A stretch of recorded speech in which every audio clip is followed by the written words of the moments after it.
I'll fix it. The billionaire looked down at the 6-year-old girl standing beside his silent car and slowly shook his head. The late Arizona sun burned low across the highway, casting long shadows from the open doors of Brook's Auto Repair. The garage sign rattled faintly in the warm wind. Dust drifted across the cracked pavement, settling on chrome that had no business being there. Daniel Whitmore had built machines far more complicated than this one.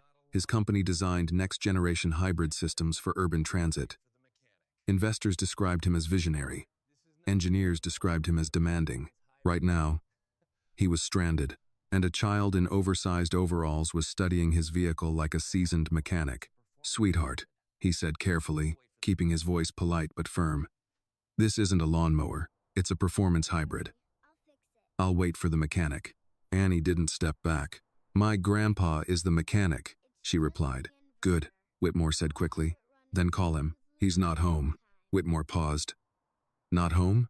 "He went to Mesa for parts." "How long?" "Couple hours." That answer landed harder than he expected. Whitmore turned away briefly, pulling his phone from his pocket. No signal. He paced toward the road, lifting the device higher as though elevation might create connection. Nothing. Behind him, Annie had already begun walking slowly around the car. She didn't touch it. She listened. Engines spoke in patterns. Her grandfather had taught her that before she learned to spell her own name. Most people heard noise. If you were patient, you heard meaning. She crouched near the rear wheel well and tilted her head. "It's not the battery," she said calmly. Whitmore turned. "Excuse me?" She stood and moved toward the front, peering carefully through the narrow openings near the grill. "The battery light came on, didn't it?" she asked. His jaw tightened slightly. "It had." "That doesn't mean you understand what it indicates," he replied. Annie ignored the tone and continued circling the vehicle. She paused near the passenger side, bending slightly to listen beneath the chassis. "There's a clicking," she said. "Back here." Whitmore stepped closer despite himself. "There shouldn't be any clicking." "There is," Annie answered. She walked back toward the hood and looked up at him. Her eyes were steady, not defiant, just certain. "It's overheating near the fuel relay, and something's loose." Whitmore stared at her. The fuel relay system in that model was custom configured. Not common, not obvious. "You read that somewhere?" he asked sharply. Annie shook her head. "I heard it." He felt a flicker of irritation. This was how expensive mistakes happened over confidence. Curiosity. Unauthorized hands inside machinery that cost more than most people earned in a year. "I appreciate the enthusiasm," he said, waving a dismissive hand. "But I can't have you poking around in there. If something gets damaged, it's not a simple fix." "I won't damage it," she said. "You don't know that." "Yes, I do." Whitmore exhaled slowly and pinched the bridge of his nose. This was absurd. The sun dipped lower.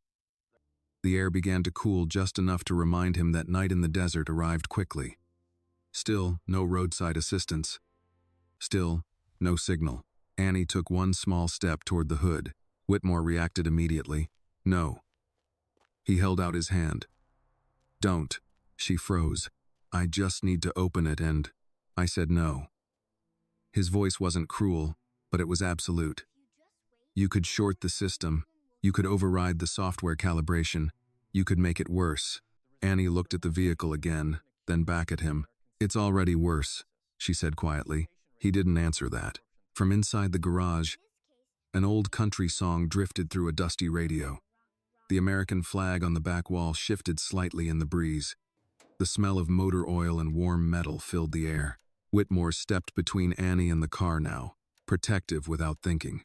"Listen," he said more gently, lowering his tone. "I'm sure your grandfather lets you help. That's fine. But this car isn't something you experiment on." "I'm not experimenting. You're 6. The words hung there. Annie's chin lifted just slightly, not in rebellion, but in simple fact. "And you're stuck," she replied. Whitmore almost smiled at that, but pride stopped him. He checked his phone again. Nothing. He glanced at the empty stretch of highway, then back at the little garage that looked like it had been there since before his first startup pitch. This was not the setting he was accustomed to surrendering control in. Annie folded her arms. "If you wait," she said, "it'll overheat more." That's not how residual thermal buildup works, he said automatically. She tilted her head. Yes, it is. For a moment, he said nothing. The ticking sound beneath the hood continued faint, uneven. Whitmore heard it now. He waved his hand again, firmer this time. That's enough. Step back. Annie obeyed, though her eyes remained on the engine. He walked to the driver's side and locked the car with a soft electronic beep, as though sealing it off from interference. I'll handle it, he said. When your grandfather gets back, tell him. Daniel Whitmore stopped by. Annie watched him carefully. You're not listening, she said. Whitmore straightened his jacket. I listen to engineers every day, he replied. I don't take mechanical advice from children. He began pacing toward the edge of the road again, searching for signal, leaving the silent vehicle behind him. Annie stayed where she was, the wind tugging lightly at her overalls. The car ticked once more. Not random, not harmless.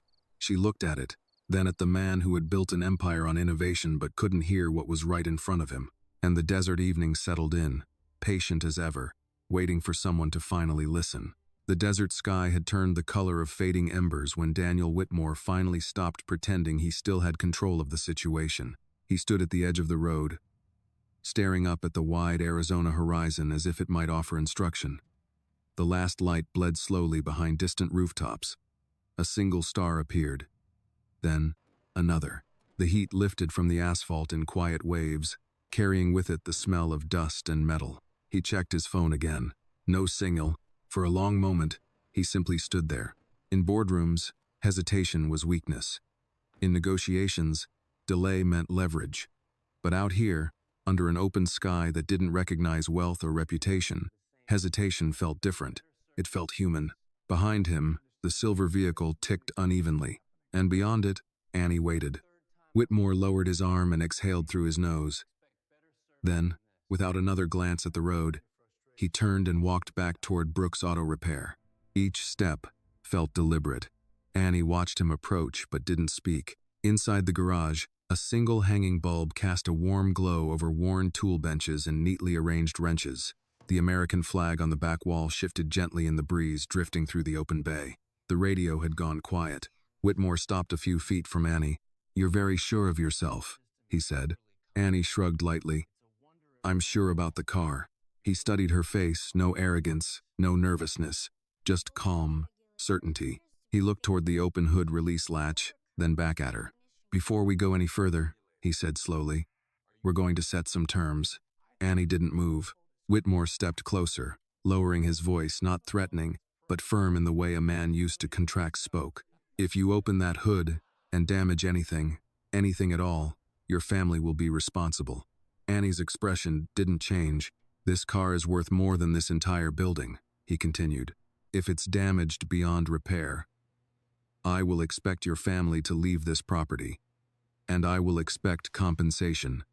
Double the value. The words settled heavily in the warm air. It was an unreasonable demand. He knew it. A reflex born from habit risk management. Leverage. Protection. Annie blinked once.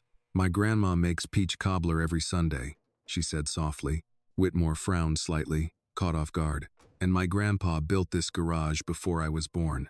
She looked around at the walls, the tools, the concrete floor worn smooth by decades of labor. We don't leave. Whitmore held her gaze. This isn't personal, he said. It's business. Annie tilted her head. My grandpa says business is always personal. The statement lingered. Whitmore straightened his shoulders. If, he continued, adjusting his tone, you somehow fix it. If you diagnose the issue correctly and repair it without damage, I will renovate this garage. Annie didn't interrupt. I'll fund a full restoration, new lifts, new equipment, electrical upgrades, whatever your grandfather needs, and I'll invest in it, properly. The wind shifted again, stirring dust at their feet. Annie considered him carefully. And you won't change it? She asked. What do you mean? You won't turn it into something else? Whitmore hesitated. He had bought companies before, invested, expanded, rebranded. That depends, he began, automatically. Annie shook her head. No, she said quietly. If you help, it stays ours. For a moment, he almost smiled. She was negotiating. He looked at the building again, the faded sign, the aging tools, the quiet dignity of a place that had survived simply because it worked hard and charged fair. "I won't take ownership," he said finally. "It remains your family's. I'll provide capital. No strings." Annie studied him, searching for something. Adults often hid conditions inside promises. She had seen that before, even at 6. "You promise?" she asked. Whitmore met her eyes directly. "I promise." The word felt heavier than he expected. The ticking beneath the hood sharpened briefly, as if impatient. Annie nodded once. "Okay." Whitmore stepped aside from the front of the car. "Understand something," he said quietly. "If this goes wrong—" "It won't," she replied. He exhaled slowly. "You're 6 years old." "Yes, sir. And you're willing to stake your home on this." She looked at the vehicle. "It's not my home I'm staking," she said. "It's yours. If this moment moved you, if you felt that quiet shift from power to trust, take a second to let us know. Like this video, share your thoughts in the comments, and tell us where you're watching from. And if you believe stories about justice, courage, and unexpected faith still matter, make sure you subscribe to the channel so you don't miss the next one." He didn't understand that immediately, but he moved aside. Annie walked to the driver's side and reached up, barely tall enough to pull the hood release. Whitmore stepped forward and opened it fully, the metal rising with a controlled lift. The engine compartment gleamed under the fading light, precision engineering layered in compact perfection. Annie didn't touch anything at first. She listened. Then she leaned slightly closer, eyes scanning, head tilting as though mapping invisible threads. "There," she said softly, pointing near the relay housing. Whitmore followed her finger. A narrow connection line, almost hidden behind insulated casing. "That coupling's loose," she said. "It's heating wrong. It shut the system down to protect itself."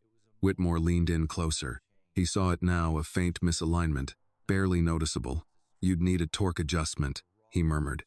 Annie nodded. "And cooling." He looked at her. "That's exactly what diagnostics would show." She didn't respond. She simply reached for a small step stool near the wall and dragged it quietly into place. Whitmore watched every movement, every breath. The sky darkened fully now, but the garage light glowed steady and warm around them. For the first time in years, Daniel Whitmore felt something unfamiliar. Not control, not authority, risk, and strangely, trust.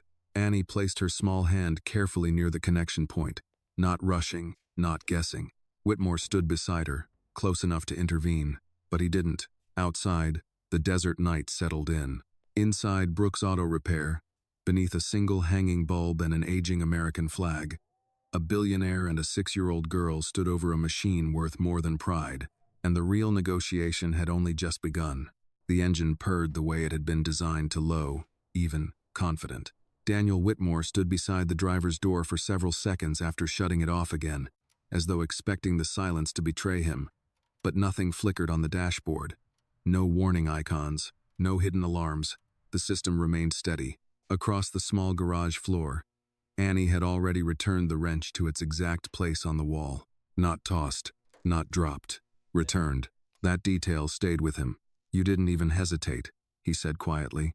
Annie shrugged, stepping down from the stool. "It was just sitting wrong." Whitmore looked back at the hood. "Most engineers would have run a full diagnostic." "My grandpa listens first," she replied. "Diagnostics come after." He smiled faintly at that. The night air drifted through the open garage door. Cooler now, carrying the faint scent of creosote from somewhere down the road. The desert had a way of slowing everything once the sun disappeared. Even Whitmore felt it a pause he rarely allowed himself. He walked slowly around the car, almost ceremonially, as if inspecting something newly discovered rather than something he already owned. "You said it shut itself down," he said. "Yes, sir. To protect the system." "Yes." He ran a hand along the smooth curve of the hood. "We designed that feature," he murmured, more to himself than to her. "Preventative shutdown in case of relay instability." Annie tilted her head. It did its job. He looked at her again. Really looked at her. 6 years old, standing in a garage that hadn't been renovated in decades, and she had understood instinctively what trained specialists analyzed through software. "What did your grandfather teach you?" he asked. Annie walked toward the old wooden bench near the back wall and sat on it, swinging her boots lightly. "He says engines are honest," she said. "They don't lie. If something's wrong, they'll tell you. You just have to stop talking long enough to hear it." Whitmore let out a slow breath. In his world, everything was noise meetings, forecasts, quarterly earnings calls, everyone talking at once. He couldn't remember the last time he had simply listened. "You weren't afraid," he observed. "Of what?" "Of being wrong." Annie considered that. "If I was wrong, we'd fix it." He smiled faintly. "It's not always that simple." She studied him with quiet curiosity. "Grandpa says grown-ups make things complicated so they feel important." Whitmore laughed softly at that, an honest sound, unguarded. "I might know a few people like that," he admitted. The headlights of a passing car briefly illuminated the garage entrance before disappearing down the highway. The world was moving again. Phones would ring, emails would stack up. He reached into his pocket and pulled out his phone. Full signal. He stared at the screen for a moment, then locked it without making a call. "Your grandfather," he said. "How long has he run this place?" "Since before I was born." "And before that?" "He fixed trucks for the army." Whitmore nodded slowly. "That explains a lot." Annie hopped down from the bench and walked toward the old sign leaning against the inner wall, a spare one her grandfather had never hung. The paint was chipped, but the letters were bold. "Brook's Auto Repair. Honest work. Fair price." "You said you'd help," she reminded him. "I did." She looked up at him. "You keep promises?" "Yes. Grandpa says a promise is louder than money." Whitmore absorbed that carefully. "I keep my word," he said. Annie seemed satisfied with that answer. He walked toward the center of the garage, taking in details he hadn't noticed earlier. The cracked concrete smoothed by decades of boots, the tool drawers labeled in careful handwriting, the faded calendar pinned to the wall still turned to last month. This place hadn't failed. It had endured. "You don't need to change it," Annie said quietly behind him. He turned. "I know. Just help it rest." That word again. Rest. Whitmore felt something tighten gently in his chest. In his world, nothing rested. Companies scaled or collapsed. Markets rose or fell. There was no in-between. But here, this garage had stood steady, year after year, not chasing expansion, not chasing headlines, just serving whoever pulled into its bay. He walked back toward his car and opened the door once more. The interior lights glowed softly. "You understand something," he said, looking back at her. "You didn't just fix a car tonight." Annie folded her arms lightly. "What else? You reminded me why I started building things in the first place." She didn't respond immediately. After a moment, she said, "To make them work?" "Yes," he said. "To make them work. Not to dominate markets, not to impress shareholders, just to make them work." He stepped out again and closed the door. "I'll send a contractor tomorrow," he said. "Not to replace anything, just to reinforce what's here. New wiring, safer lifts, proper lighting." Annie nodded slowly. "And no big sign?" He smiled. "No big sign. And no changing the name. Never." She seemed to weigh that promise one more time, then extended her small hand. Whitmore looked at it briefly before shaking it carefully, respectfully. Her grip was firm, the kind of handshake that didn't need witnesses. As he finally prepared to leave for real, he paused at the entrance of the garage and looked back once more. Annie had already returned to the workbench, wiping her hands with an old cloth, humming softly to herself.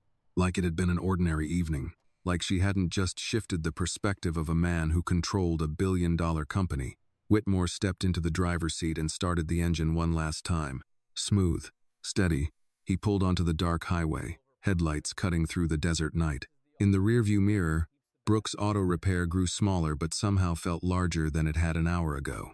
Because sometimes power wasn't about proving someone wrong. Sometimes it was about admitting they were right. And somewhere behind him, under a single hanging bulb and an aging American flag, a 6-year-old girl who listened to engines had quietly reminded a billionaire what listening truly meant. Daniel Whitmore did not sleep much that night. The hotel suite in downtown Phoenix was quiet, temperature controlled, perfectly insulated from the outside world. Yet sometime around 3 in the morning, he found himself staring at the ceiling, replaying the sound of a small wrench turning with absolute certainty. He had built an empire on precision, on engineers who wore degrees like armor, on teams that could calculate torque ratios in milliseconds, and a 6-year-old girl in a worn-out garage had solved what his system had overcomplicated. By listening, he rose before sunrise and stood by the window overlooking the city. Traffic lights blinked below in orderly patterns, everything efficient, everything controlled. Yet something about Brook's auto repair had unsettled him in a way no boardroom ever had. It wasn't embarrassment, it was clarity. By 8 o'clock, his executive assistant had already sent 3 urgent messages regarding a product rollout delay in Denver.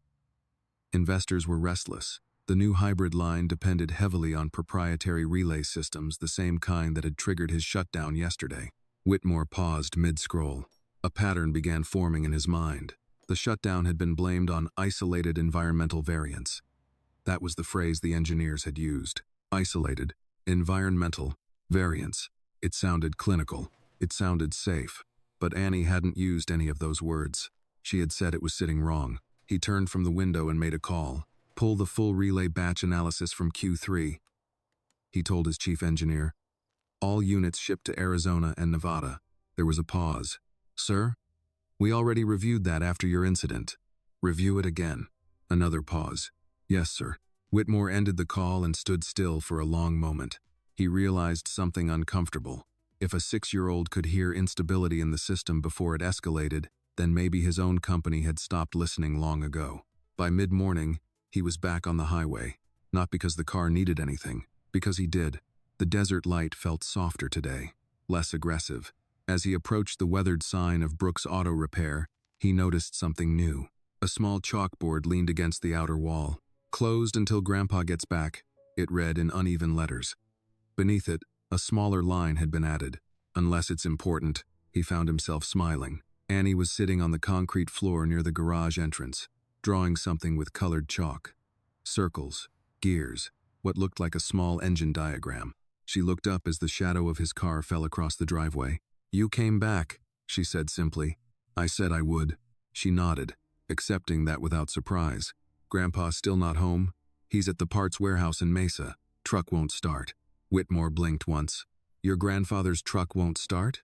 She nodded. Alternator's tired. He stepped out of the car. You're not going to fix that too? She grinned. Not without him. There was something reassuring in that answer. Whitmore walked toward the garage slowly. I made some calls, he said. She stopped drawing. About what? About listening. Annie tilted her head slightly. My engineers ran another review this morning. Turns out a small batch of relay components from one supplier were improperly shielded. Only shows up under extreme heat variants. She blinked. That's bad? It could be. He crouched down to her level. You helped me catch something early, before it became bigger. She studied his face carefully. You're not mad? No. He shook his head slowly. I'm grateful. She seemed satisfied with that. A pickup truck passed on the highway, horn honking twice. Annie waved automatically. Whitmore noticed. Everybody knows you here?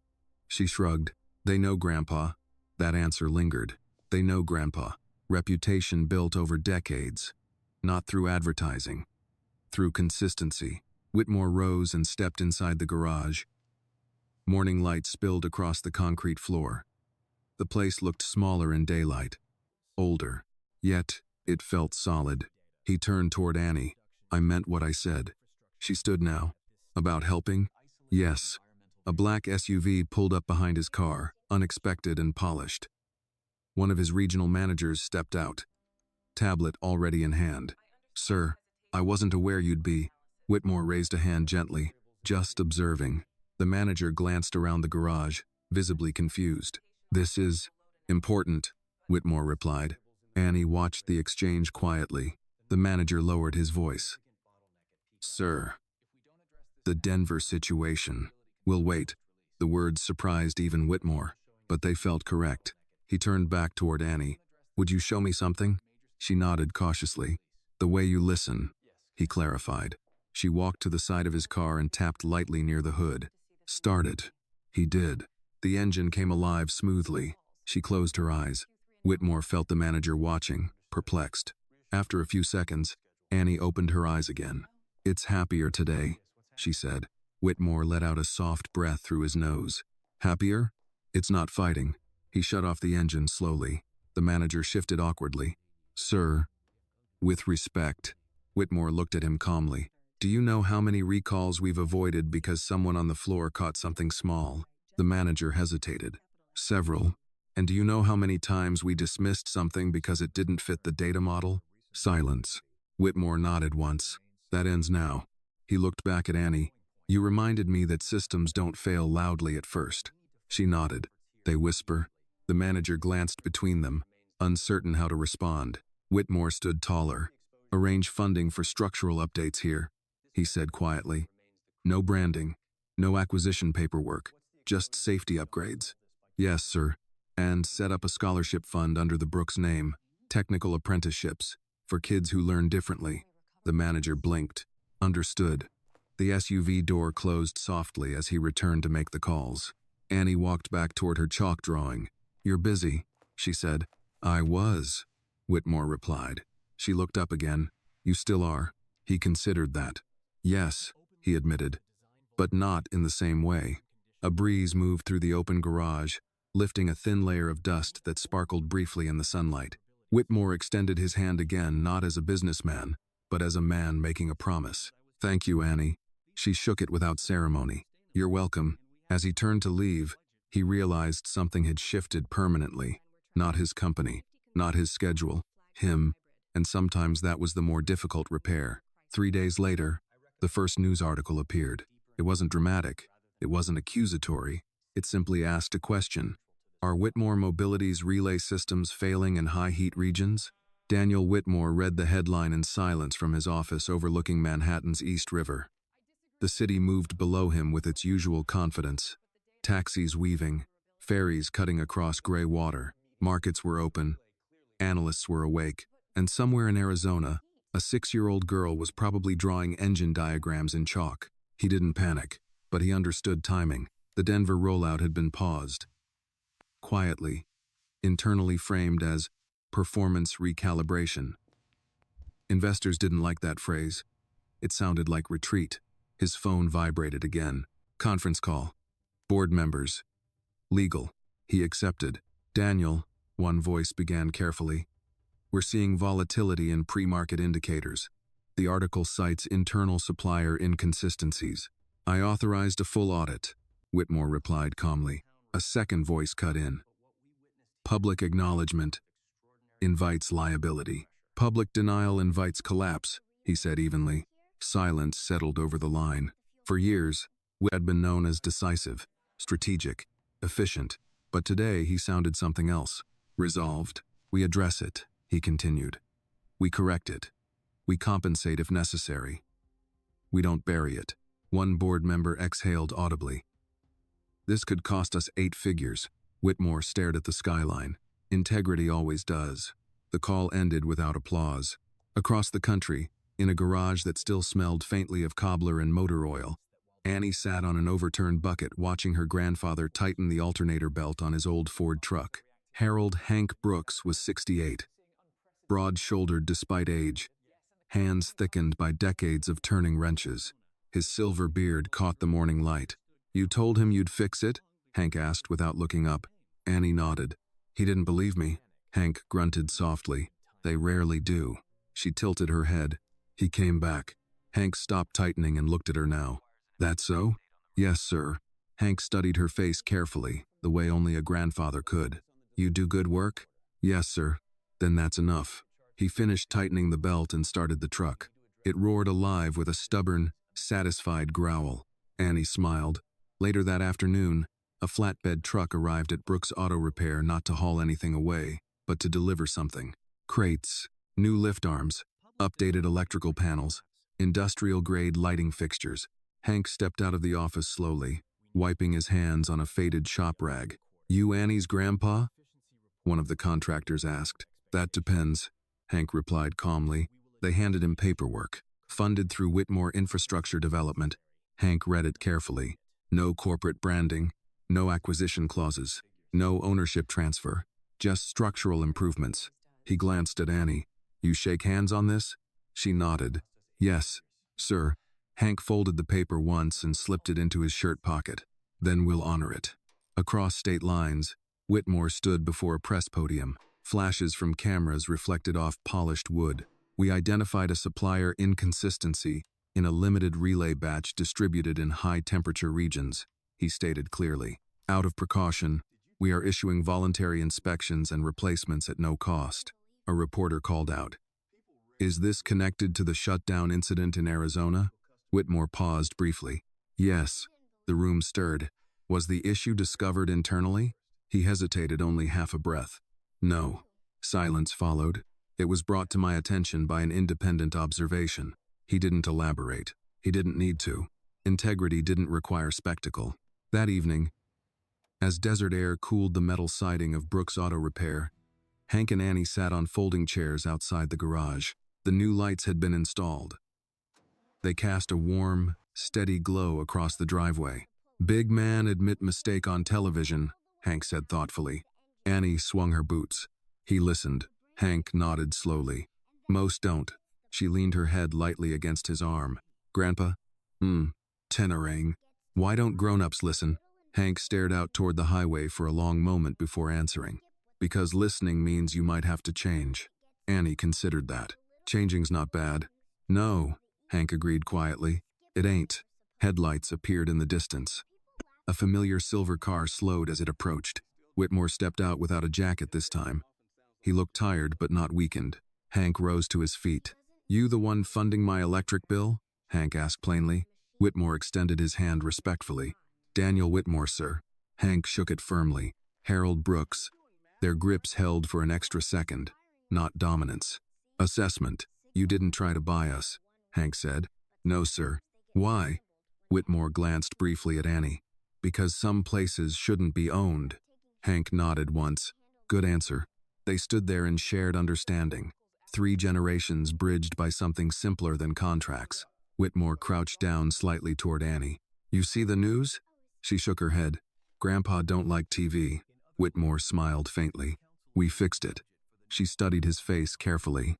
You listened again? Yes. She nodded once, satisfied. Good. The desert wind moved gently across the highway. Whitmore stood again. There may be pushback, he admitted to Hank.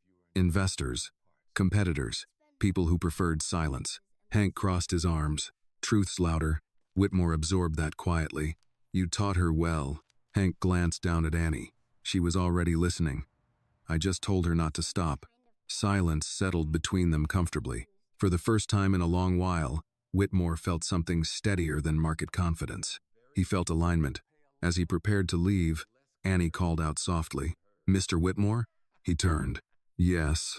You still building cars? Yes. Build them honest. The words were simple, but they carried weight. He nodded. I will. As he drove away under the widening desert sky, he understood something profound. Success had made him powerful, but humility had made him useful. And sometimes the greatest repairs weren't mechanical, they were moral. The backlash did not begin loudly. It began politely. An email from a long-standing investor questioning strategic transparency timing.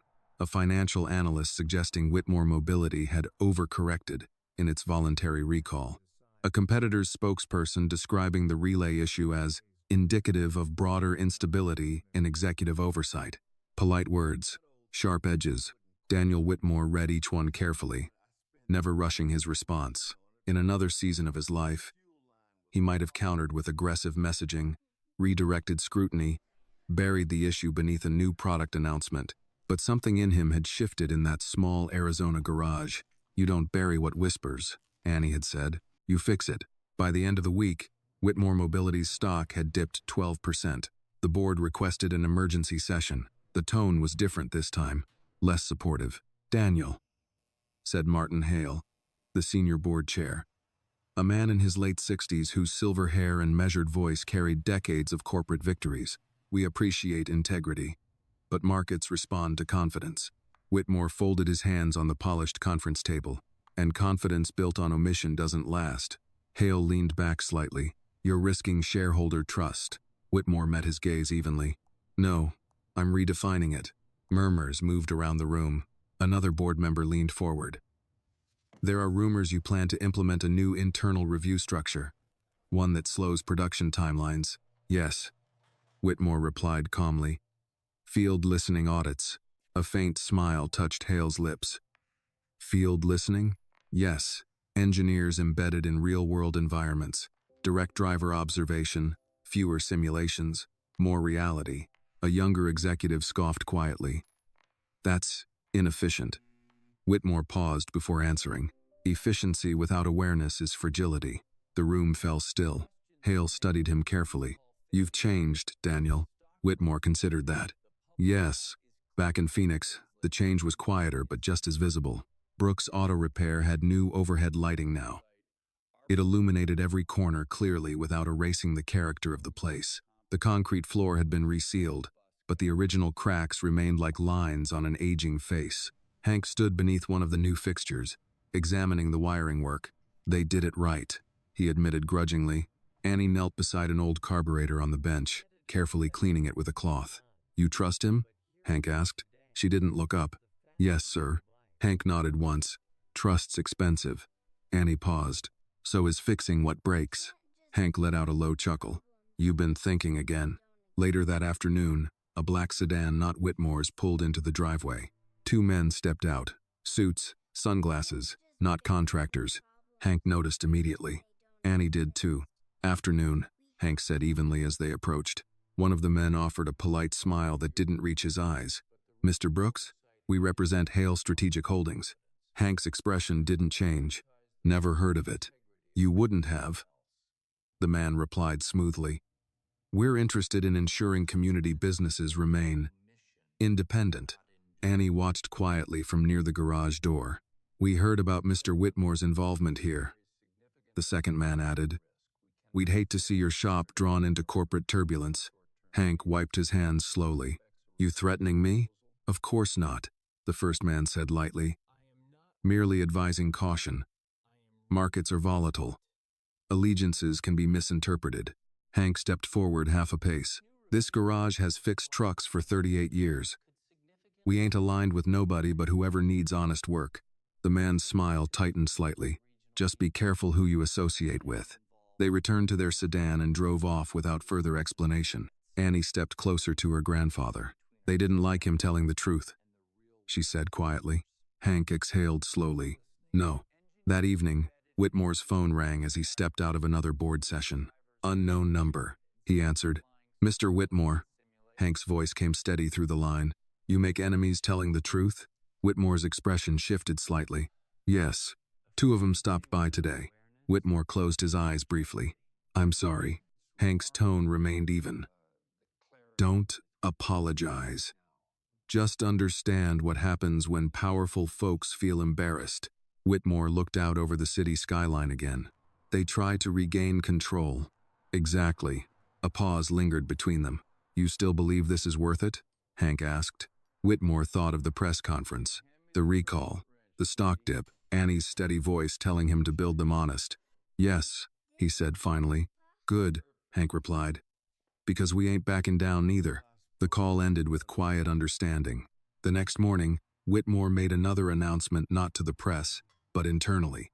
Whitmore Mobility would publish supplier transparency reports quarterly, publicly. No corporation of its size had ever volunteered that level of disclosure. By noon, financial media exploded. Radical transparency, risky gamble, leadership evolution or executive instability? Martin Hale called again, voice less patient this time. You're undermining investor leverage. Whitmore stood at his office window, sunlight reflecting off the river below. No, he said calmly. I'm protecting long-term trust. You're naive if you think competitors won't exploit this. Whitmore allowed himself a small, almost private smile. They already tried. Silence lingered on the other end. Hale's voice lowered slightly. This could cost you your position. Whitmore's reply came steady. Then it costs me. He ended the call. Across the country, Annie stood outside the garage watching a small desert storm gather in the distance. Dust rose in spirals beneath the darkening sky. Hank joined her. Storm coming, he said. She nodded. They always do. Wind swept across the open lot, rattling the old metal sign. Grandpa, why do storms get loud when they're scared? Hank looked down at her. Storms ain't scared. She squinted at the horizon. They sound like it. He smiled faintly. Maybe noise ain't always strength. They watched as the first gusts swept through, swirling dust across the highway. Back in Manhattan, Whitmore stood in a glass tower as headlines swirled just as fiercely. But somewhere deep beneath the noise, something steadier was forming. Not market dominance, not corporate image. Foundation. Because truth didn't always roar. Sometimes it simply stood its ground while everything else made noise. The vote was scheduled for Friday morning. It appeared on the internal board calendar under neutral language, executive leadership review, but everyone in the room knew what it meant. Daniel Whitmore sat at the long walnut conference table, hands loosely folded, expression steady. Through the glass walls of the high-rise boardroom, Manhattan looked indifferent to corporate uncertainty. Ferries cut through the river. Traffic moved. Life continued. Across from him, Martin Hale adjusted his cufflinks with deliberate calm. "We respect what you've built," Hale began, "but leadership is about stability. Markets require predictability." Whitmore nodded once.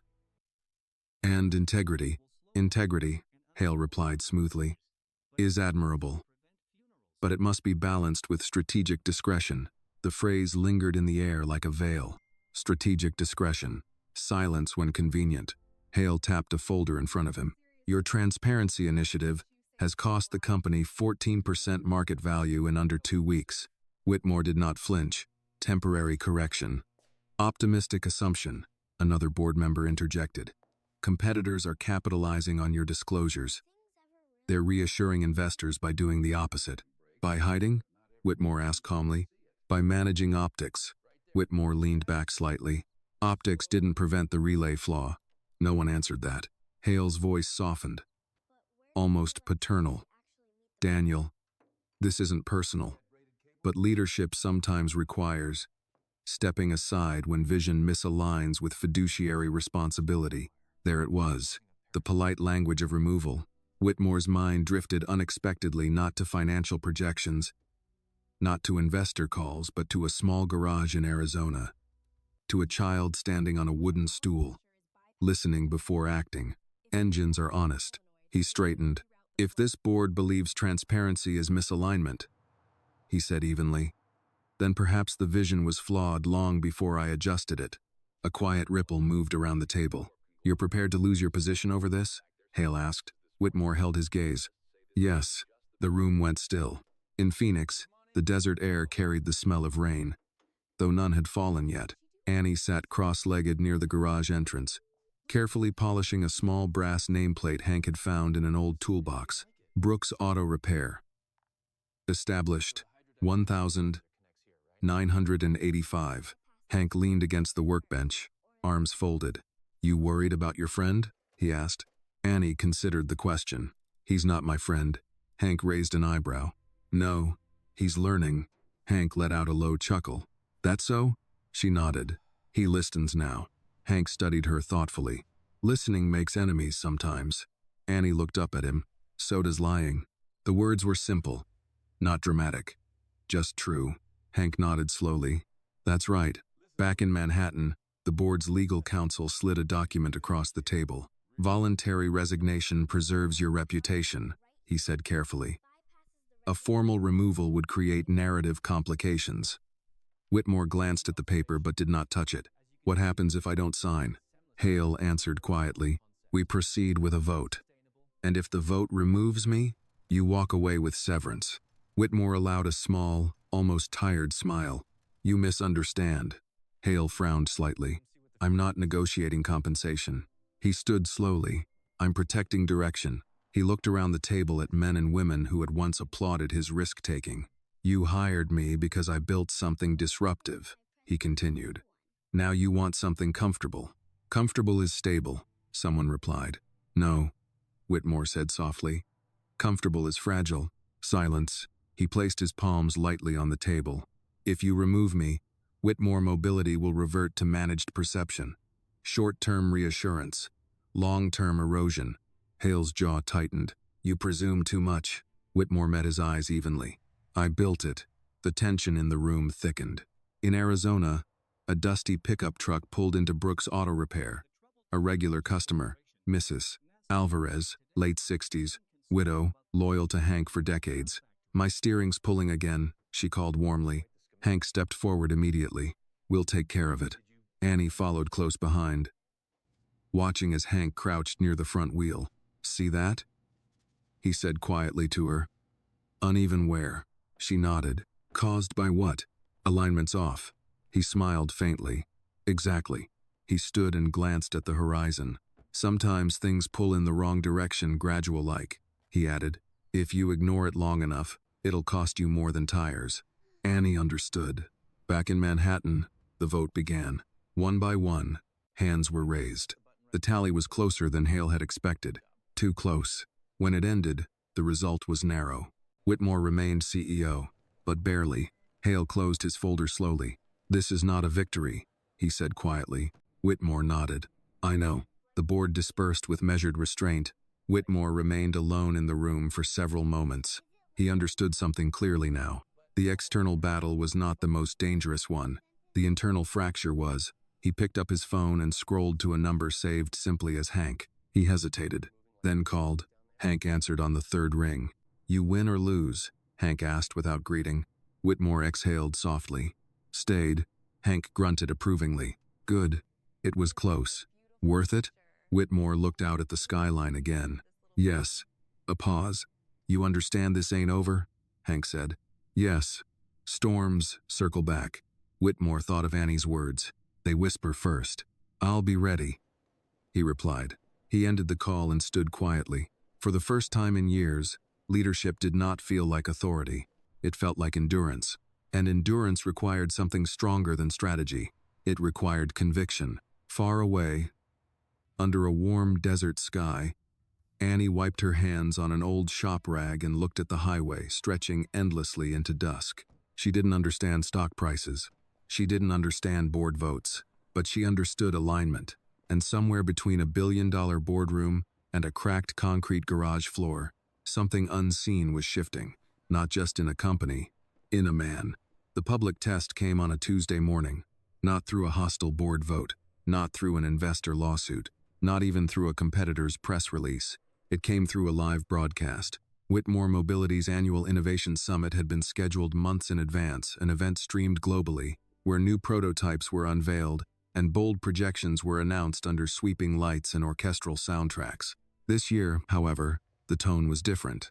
Daniel Whitmore stood backstage in San Francisco, listening to the low roar of thousands of attendees filling the convention hall. Investors, engineers, journalists, industry critics, waiting for weakness. On the teleprompter in front of him was the original speech draft. It promised acceleration, expansion, aggressive growth targets. It did not mention recalls. It did not mention transparency. It did not mention listening. He stared at the screen for a long moment. Then he reached forward and turned it off. Across the country, Brook's auto repair was unusually busy. Word had spread not about corporate drama, but about something simpler. Whitmore had publicly credited a small independent garage in Arizona for influencing operational reforms. He hadn't named Annie. He hadn't exploited the story, but people had connected dots. A local radio host had mentioned it, then a regional news station, then a national business segment. Now curious drivers were stopping by not for spectacle, but for honesty. Hank stood beneath the upgraded lights, steady as ever, tightening bolts on a delivery van. "We're not a museum," he muttered when a camera crew approached politely. "We understand," the reporter replied gently. "We're here because something rare happened. A corporation admitted it learned from you." Hank wiped his hands and nodded toward Annie, who was quietly organizing socket wrenches by size. "Learned from her," he corrected. Annie didn't look up. Back in San Francisco, the stage lights brightened. Whitmore stepped into view. Applause filled the hall, automatically habitual, corporate, practiced. He stood at the podium without notes. "For years," he began calmly, "we've defined innovation as speed." The audience settled. Faster production, faster rollout, faster market capture. He paused. "But recently, I was reminded that speed without awareness is simply motion." A few heads tilted. In Arizona, during what should have been a routine shutdown event, someone listened to our system more carefully than we did. He didn't dramatize it. He didn't sentimentalize it. She reminded me that machines whisper before they fail. Silence fell across the massive hall. And so do organizations. The investors in the front rows shifted slightly. We have spent the past month correcting a supplier flaw, he continued. But more importantly, we've begun correcting a culture flaw. Now the room was completely still. We prioritized optics over observation, growth over grounding, data over direct experience. A journalist lowered her camera slightly. That changes now. He stepped away from the podium, walking slowly across the stage. Today, Whitmore Mobility is launching a new initiative, the Listening Lab. The massive screen behind him illuminated not with product renderings but with footage of engineers in real-world environments. Desert highways, snow-covered roads, small-town repair shops. We will embed engineers in communities. We will audit supplier processes publicly, and we will fund independent technical education programs across underserved regions. A ripple of surprise moved through the hall. This is not charity, Whitmore said evenly. It is correction. Somewhere in the back, a small group began clapping. It wasn't loud, but it was real. In Phoenix, the television in Hank's small office crackled with the live broadcast. Mrs. Alvarez stood beside Annie, watching quietly. He sounds different, she said. Annie nodded. He is. On stage, Whitmore concluded calmly. You can build a powerful machine, but if you don't build it honestly, it will eventually turn against you. The applause this time was slower but heavier. Not enthusiasm, respect. Back in Manhattan, Martin Hale watched from his office screen. His expression was unreadable. One of his advisors stepped closer. This is risky, the advisor murmured. Hale nodded faintly.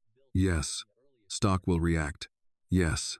They both watched as the camera briefly showed footage of a modest Arizona garage beneath desert light. No branding, no ownership claim, just acknowledgment. Hale exhaled slowly. He's changing the narrative, he admitted. The advisor hesitated. And if the market responds positively? Hale didn't answer immediately.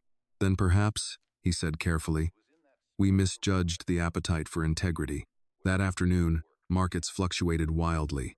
By closing bell, Whitmore Mobility stock had recovered 6%, not fully restored, but stabilizing. More importantly, social commentary shifted tone. Corporate accountability model, transparency as competitive edge, leadership evolution in real time. Not all praise, not all criticism, but balance. That evening, Whitmore stood alone on the rooftop terrace outside his hotel. San Francisco's skyline glowed beneath a soft coastal haze. His phone buzzed. Hank, you embarrassed some powerful folks today, Hank said plainly. Whitmore allowed a faint smile. Probably. Worth it. Whitmore looked out across the water. Yes. A pause. She watched, Hank added. Whitmore felt something steady settle in his chest. Tell her thank you. You tell her yourself, Hank replied. The line clicked, and a moment later Annie's small voice came through. Mr. Whitmore? Yes. You built them honest. He swallowed lightly. I'm trying. She considered that. That's how it starts. Wind moved across the rooftop, cool and steady. Annie, he said quietly. Do you know what courage is? She thought for a moment, fixing it even when it's hard. He smiled to himself. That's right. When the call ended, Whitmore remained standing beneath the open sky. The storm hadn't passed completely. Board tensions remained. Competitors were circling. Market pressures would return. But something fundamental had shifted. The test had been public, and he had not stepped back. In a small garage miles away, Annie turned off the office television and walked back to the workbench, organizing tools one by one. Outside, the desert sky deepened into violet. Storms might circle back, but foundations, once reinforced, did not tremble so easily. Chapter 9. The resignation letter was handwritten. Daniel Whitmore had drafted it digitally twice, revised it 3 times, and deleted it entirely before finally reaching for a pen. There was something about ink on paper that felt irreversible. Honest. Like signing your name to something that couldn't be edited once sent. He didn't resign as CEO. He resigned as chairman of the board. The position had been largely ceremonial after the recent vote symbolic authority layered on top of operational leadership. But symbolism mattered in corporate warfare. By stepping down from the chairmanship, he removed the board's argument that he was consolidating too much influence. He reduced their leverage. He made his position about responsibility, not control. When he entered the boardroom that Friday morning, the mood was restrained. Martin Hale looked up as Whitmore placed the envelope on the polished table. "What's this?" Hale asked. "A correction," Whitmore replied calmly. Hale opened it slowly, scanning the page. "You're relinquishing chair authority." "Yes." The other members exchanged glances. "This doesn't weaken you?" one asked carefully. Whitmore shook his head. "It clarifies me." Hale leaned back in his chair. "You understand stepping down from chairman limits your strategic insulation." "Yes." "You'll be exposed to shareholder pressure directly." "Yes." "And you're comfortable with that?" Whitmore met his gaze evenly. "I've learned something recently. If you build honestly, insulation becomes unnecessary." Silence settled over the room. It wasn't defeat they saw in him. It was resolve, without ego. Hale folded the letter once and set it down. "This changes the tone," he admitted quietly. "That's the point." Across the country, Brook's Auto Repair was adjusting to its new rhythm. The novelty had worn off. News vans had left. Curious onlookers had dwindled. What remained were regular customers and steady work, which was exactly how Hank preferred it. Annie stood on a stool beside him, watching as he reassembled a transmission housing. "You ever give something up on purpose?" she asked. Hank didn't look up. "Plenty." "Why?" "Because sometimes holding tight makes it worse." She considered that. "Like over-tightening a bolt?" He smiled faintly. "Exactly like that." Meanwhile, back in New York, Whitmore's decision sent subtle tremors through financial media. Whitmore steps down as chairman's strategic retreat or power realignment. CEO cedes board control amid transparency push. Analysts debated motives. Was he cornered? Was he weakened? Was he positioning himself as a martyr? Few considered the simplest possibility, that he meant it. By Monday, the market response was unexpectedly stable. Investors interpreted the move as governance balance rather than instability. The stock held, but something else happened quietly that week. 3 mid-level executives submitted resignations, not in protest. In refusal, they disagreed with the new transparency protocols. They had built careers on managed narratives and strategic opacity. The Listening Lab initiative threatened their methods. Whitmore read each resignation carefully. No anger, no retaliation, just acknowledgment. Culture shifts always cost something. That afternoon, he received a call from an unexpected number. Mrs. Alvarez. Hank had apparently given her his office line. "Mr. Whitmore?" Her voice asked gently. "Yes, ma'am. I just wanted to say, my nephew works for your company in Denver. He said the new inspections found something before it caused trouble." Whitmore felt a quiet warmth settle in his chest. "I'm glad." He said nobody got blamed. They just fixed it. "That's the goal." She paused. "Thank you for not pretending." The line clicked softly when she hung up. Whitmore sat back in his chair. That single call meant more than analyst commentary. In Phoenix, the late afternoon sun stretched long shadows across the garage floor. Annie sat cross-legged near the entrance, drawing again in chalk. This time, she wasn't sketching gears. She was drawing 2 houses connected by a long road. Hank stepped closer. "What's that?" "New York and here." He nodded. "Long road." "Yes." She added small dots along the road. "What are those?" "Fixes." He studied the drawing quietly. "You think he'll stay strong?" Annie didn't hesitate. "He already gave something up." Hank crossed his arms. "That matters?" "Yes." She looked up at him. "People who give up power on purpose don't scare easy." Hank let out a slow breath. "Hope you're right." Back in Manhattan, Whitmore stood alone in the now quiet boardroom late one evening. Without the chairman's title, the room felt different. Less like a throne, more like a workspace. He walked to the window and looked out at the city lights flickering beneath him. For years, leadership had meant ascent. Higher floors, bigger offices, greater insulation. Now it felt like exposure. Accountability without buffer. He found he preferred it. His phone vibrated softly. A simple text message from Hank. "She says storms respect houses that stand straight." Whitmore smiled faintly. He typed back, "I'm learning to build straighter." Across the country, Annie finished her chalk drawing and stood up, brushing dust from her hands. The desert wind moved gently through the open garage door. No cameras, no headlines, no board votes, just steady air and honest work. The sacrifice Whitmore had made wasn't dramatic enough for primetime coverage, but it shifted something fundamental. He had given up status to protect direction, and in doing so, he had made it harder for anyone to claim he was protecting ego. Storms would return. Competitors would probe. The board would test him again. But something was different now. The foundation wasn't built on authority. It was built on alignment. And alignment, once secured, did not shake easily.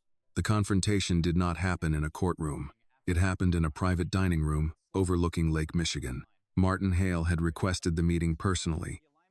No assistants, no legal counsel, just the two of them. Daniel Whitmore arrived 5 minutes early. The restaurant was quiet at that hour, the lunch crowd not yet seated. Sunlight reflected off the water beyond the glass, calm but deceptive in its depth.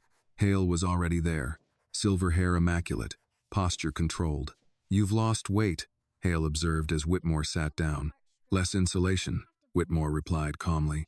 A faint smile flickered across Hale's face, still deflecting with philosophy. "I'm past deflection." Menus were placed before them, but neither man opened one. Hale folded his hands. "You understand why I asked for this?" Whitmore nodded. "Because the vote wasn't decisive enough." Hale did not deny it. "There's division, Daniel. The board is split. Some believe you've positioned yourself as morally untouchable." Whitmore raised an eyebrow slightly. "Untouchable? You've made opposition appear unethical." Whitmore leaned back in his chair. "I haven't labeled anyone unethical. You didn't have to," Hale said evenly. "Your narrative did." Outside, a small sailboat cut slowly across the lake. Whitmore chose his words carefully. "If telling the truth pressures people, that pressure isn't manipulation. It's exposure." Hale studied him for a long moment. "You're forcing the board into a corner." "No," Whitmore said quietly. "I stepped out of the corner when I resigned the chairmanship." Silence lingered between them. Hale exhaled slowly. "There's an acquisition proposal." Whitmore's gaze sharpened slightly. "For us?" he asked. "No, for Brook's auto repair." The words landed like a stone dropped in still water. Whitmore did not move immediately. "From whom?" "An affiliate group connected to one of our larger competitors, disguised as community development." Whitmore's jaw tightened just slightly. "And the board's position?" Hale's eyes held steady. "Some members believe acquiring the garage eliminates symbolic leverage." Whitmore leaned forward slowly. "They want to buy the place that exposed the flaw. They want to control the narrative." Whitmore's voice remained calm but lower. "That garage is not an asset. It's influence," Hale replied. Whitmore stood abruptly, then stopped himself, sitting back down. "You said this wasn't personal," he said. "It isn't," Hale answered. "It's strategic containment." Whitmore's thoughts moved quickly, not toward market impact, not toward optics, but toward a chalk drawing on concrete. Toward a small girl who believed promises mattered more than money. "They won't sell," he said evenly. Hale's gaze shifted slightly. "You're certain?" "Yes." "You don't control that decision." Whitmore's voice was steady. "No. But I know them." Across the country, the offer arrived in an envelope thicker than necessary. Hank opened it at the workbench, Annie standing beside him. He read silently, expression unreadable. "What's it say?" Annie asked. "They want to buy the property, renovate it, rebrand it as a mobility innovation satellite." Annie blinked. "What's that?" "Fancy way of saying it won't be ours anymore." She looked at the walls, the floor, the old sign. "How much?" Hank let out a low whistle. "Enough to retire twice." Annie considered that. "Do you want to?" Hank folded the paper carefully. "No." She nodded once, satisfied. Later that afternoon, the black sedan returned. Different men this time. Polished smiles, polite tones. "We believe this could secure your family's future," one said smoothly. Hank listened without interrupting. "And in exchange?" he asked. "Full property transfer, brand integration, public endorsement of our initiative." Annie stepped closer to her grandfather. Hank rested a hand gently on her shoulder. "You know why we fix cars?" he asked the men calmly. They exchanged brief glances. "Because people need reliable transportation," one answered carefully. "No," Hank said quietly. "Because engines deserve honesty." The men blinked. "This isn't emotional," the other added. "It's opportunity." Hank nodded slowly. "Opportunity ain't always improvement." Annie looked up at him. "Grandpa, Tell them no. He smiled faintly. Already did. The men's expressions cooled slightly. You may regret this, one said. Hank's eyes didn't waver. Not likely. They left without shaking hands. Back in Chicago, Hale studied Whitmore carefully. They refused, Hale said finally. Whitmore didn't smile. I told you. Hale leaned back in his chair. You realize this strengthens your position. Whitmore shook his head. It strengthens nothing. It weakens the opposition. It proves something simpler, Whitmore said quietly. Integrity isn't for sale. Hale's gaze lingered on him. You're forcing the board to choose. No, Whitmore replied. I'm forcing them to reveal. The waiter approached, hesitant. Gentlemen, are we ready to order? Hale closed his menu without looking at it. Black coffee? Whitmore nodded. The same. When the waiter left, Hale spoke again, voice lower. If this escalates, there will be a formal challenge. Whitmore met his eyes evenly. Then we'll face it. Outside, the lake remained calm, but beneath its surface, currents moved steadily. In Phoenix, Annie sat on the hood of Hank's old truck, watching the sun sink behind distant mountains. You think they'll come back? She asked. Yes, Hank replied. You scared? He considered the question. No. Why? Because we ain't hiding nothing. She leaned her head against his arm. Neither is he. Hank nodded. That's why they're nervous. As night settled over the desert and over the city skyline miles away, the lines were clearer than before. This was no longer about a faulty relay, or stock fluctuation, or public relations. It was about control. And control does not yield quietly when challenged by truth. The next move would not be subtle. It would be direct. Chapter 11.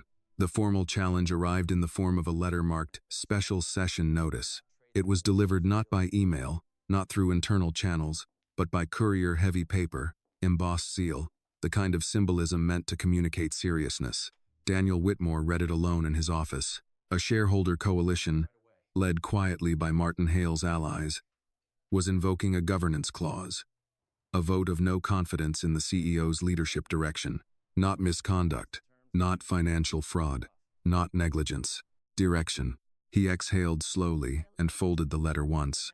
Outside his window, Manhattan moved as always, unaware that power structures were shifting several floors above.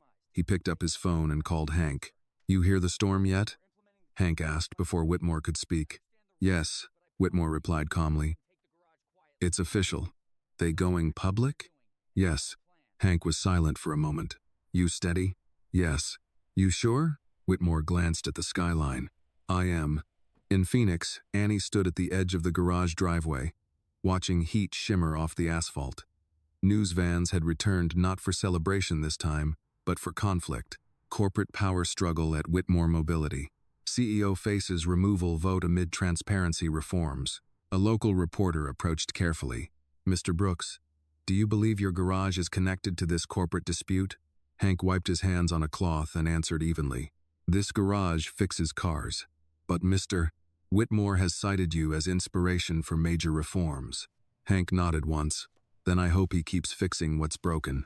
The reporter glanced toward Annie. And you? Annie blinked up at the camera. Engines whisper first, she said simply. The clip aired nationally within hours. Back in New York, Whitmore watched it without expression. Then he turned off the screen. The special session was scheduled for the following Thursday. Shareholders would vote on retaining or removing him as CEO. Public. Transparent. No quiet maneuvering. Martin Hale requested one final private conversation before the vote. They met this time not in a restaurant, but in the boardroom itself. No lake view. No polished dining silver. Just the long walnut table and the city beyond the glass. You could avoid this. Hale began quietly. Step down voluntarily. Preserve dignity. Shape succession. Whitmore stood near the window, hands loosely clasped behind his back. And the reforms? They can continue under moderated pace. Whitmore turned. Moderated transparency isn't transparency.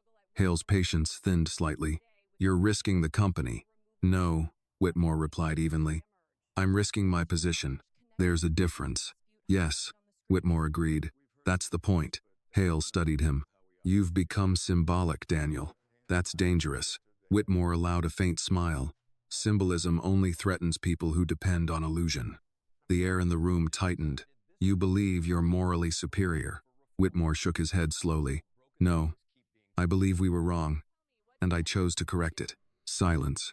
You built this company, Hale said after a long pause, but it doesn't belong to you. Whitmore nodded. I know. Then why fight so hard? Whitmore thought of a cracked concrete floor in Arizona, of chalk drawings, of a 6-year-old refusing to sell something honest for comfort. Because if I walk away now, he said quietly, they'll call transparency a mistake. Hale's gaze lingered. And if shareholders remove you? Whitmore met his eyes steadily. Then they choose. The vote day arrived under gray skies. Financial media gathered outside headquarters before sunrise. Analysts speculated live on air. Social feeds buzzed.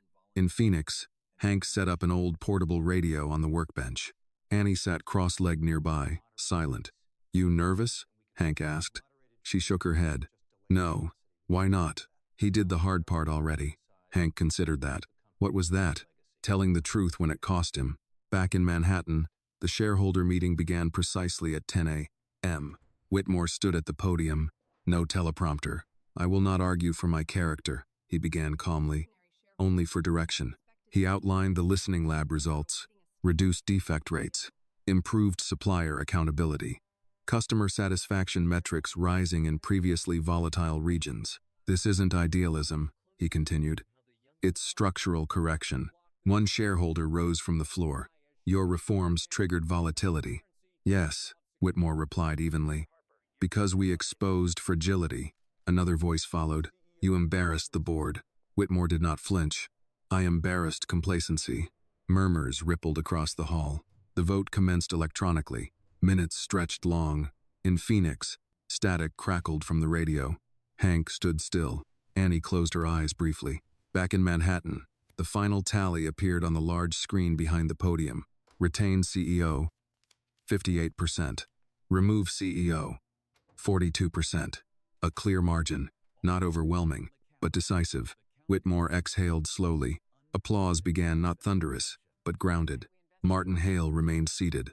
When the room cleared, Hale approached Whitmore one last time. You survived, Hale said quietly. Whitmore shook his head slightly.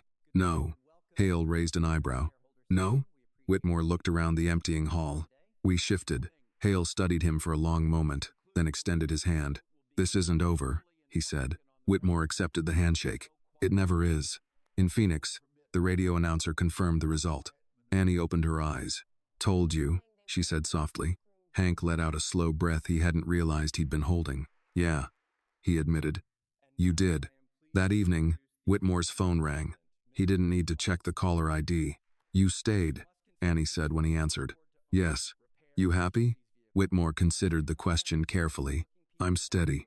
She seemed to approve of that answer. That's better. As desert twilight settled over Brook's auto repair and city lights flickered on across Manhattan, something fundamental had been tested. Not business acumen, not market strength. Conviction. And conviction, once proven under pressure, carries weight no board vote can erase. But storms rarely end with a single wave. The opposition had lost publicly. That made them more dangerous privately. Retaliation did not come in headlines. It came in silence. 2 weeks after the shareholder vote, Whitmore Mobility's internal audit system flagged an anomaly small at first glance, buried in regional logistics reporting. A shipment delay, then another, then a pattern. Daniel Whitmore stared at the data in his office late one evening. The numbers weren't catastrophic. They were subtle. Margins tightening. Supplier errors increasing in one specific region. Phoenix. His jaw tightened slightly. He dialed the operations director. Why are Phoenix deliveries lagging? A pause on the other end. We've had some routing complications, the director replied carefully. What kind of complications? Warehouse reassignment. Temporary staffing gaps. Whitmore's voice stayed calm. Who authorized the reassignment? Another pause. It came through an internal directive from procurement oversight. Whitmore ended the call without comment. Procurement oversight reported to a board subcommittee one Martin Hale had chaired for years. In Phoenix, Hank noticed the change before anyone announced it. Parts orders that normally arrived within 48 hours were taking 5 days. 2 loyal customers had called to ask if the garage was transitioning. Transitioning to what? Hank asked one caller. Some new regional partner. Got a flyer in the mail. Hank frowned. There had been no conversation. That afternoon, a glossy brochure arrived in their mailbox. Whitmore Mobility Authorized, Service Network, Modernized, Certified, Corporate-backed. The address listed for the new Phoenix service hub was only 6 miles away. Annie stood beside Hank as he read it. They're building a shiny one, she said. Hank nodded slowly. Looks like, are we shiny? She asked. He looked around at the worn concrete, the oil-stained workbench, the American flag gently stirring near the fan. No, he answered. Good, she replied. That evening, Whitmore called Hank directly. They're squeezing you, Whitmore said plainly. Hank didn't deny it. Feels like it.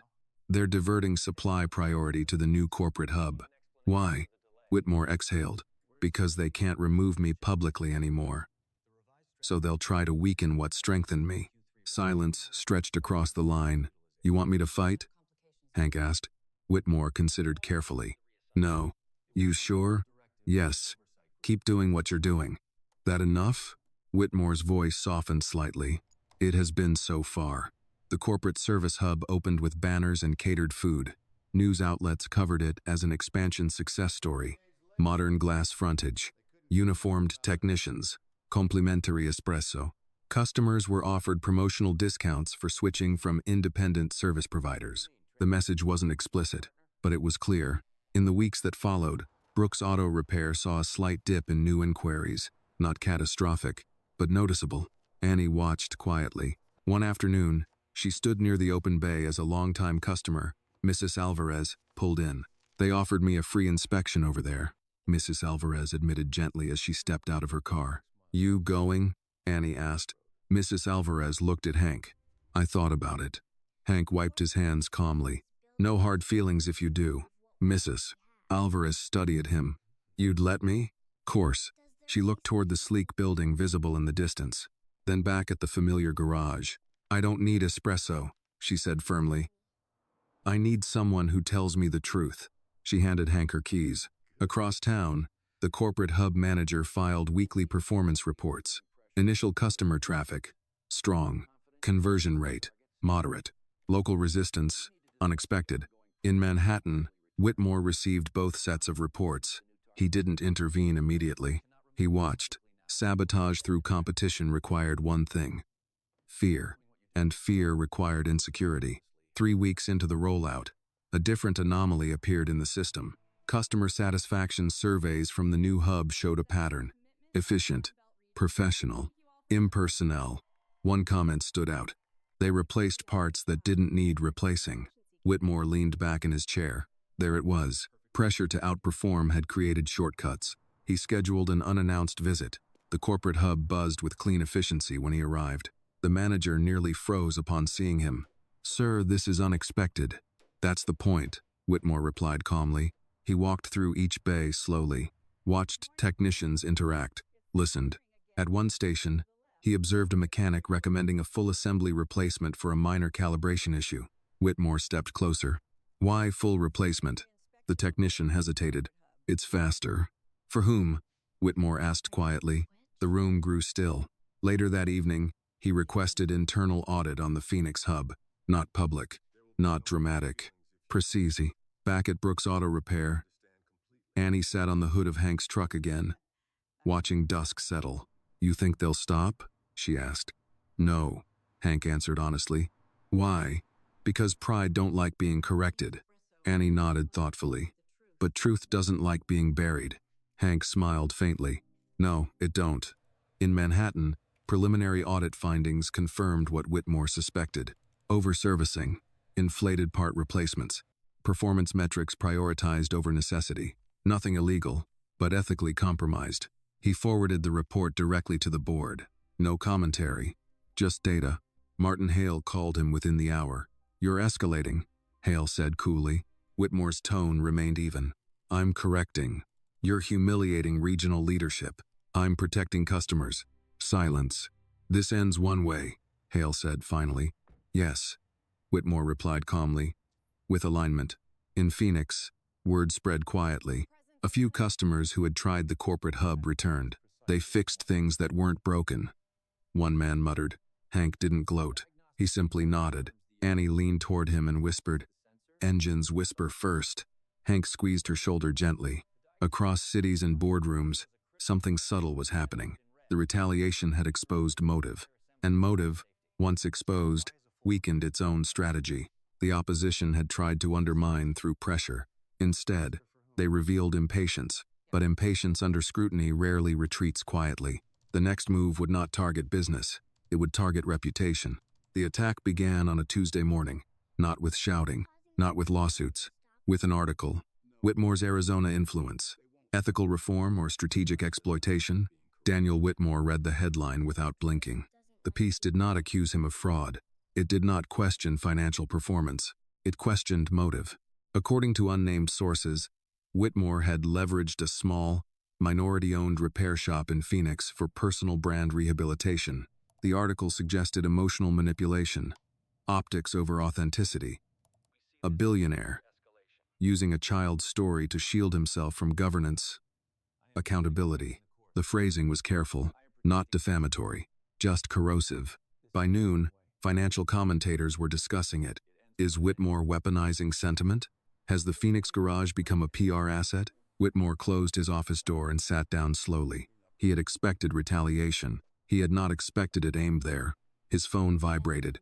"Hank, you seen it?" Hank asked quietly. "Yes." Silence on the line. "They callin' us pawns," Hank said. Whitmore's voice remained steady. "You're not." "I know that," Hank replied. "But the world don't."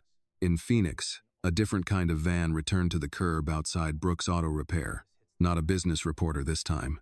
Investigative press. A young woman approached the garage with a recorder in hand. "Mr. Brooks, do you believe Mr. Whitmore is using your family to protect his image?" Hank didn't answer immediately. Annie stood near the doorway, listening. "We fix cars," Hank said evenly. "But do you receive financial backing from Whitmore Mobility?" Hank glanced at Annie briefly before answering. "He invested in improving our equipment, openly, publicly, with contracts. So you are financially tied." "Yes," Hank replied. "Doesn't make us puppets." The reporter shifted her focus. "Annie," she said gently, kneeling slightly, "do you feel pressured to speak kindly about Mr. Whitmore?" Annie studied her carefully. "No." "Why not?" "Because nobody tells me what to say." The reporter hesitated. "Do you think he needs you?" Annie considered the question in full seriousness. "No," she answered finally. "But he listens." The clip circulated online within hours. Some praised her composure.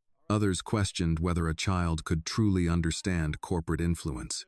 In Manhattan, Martin Hale stood in Whitmore's office, uninvited. "You underestimated the optics," Hale said coolly. Whitmore did not rise from his chair.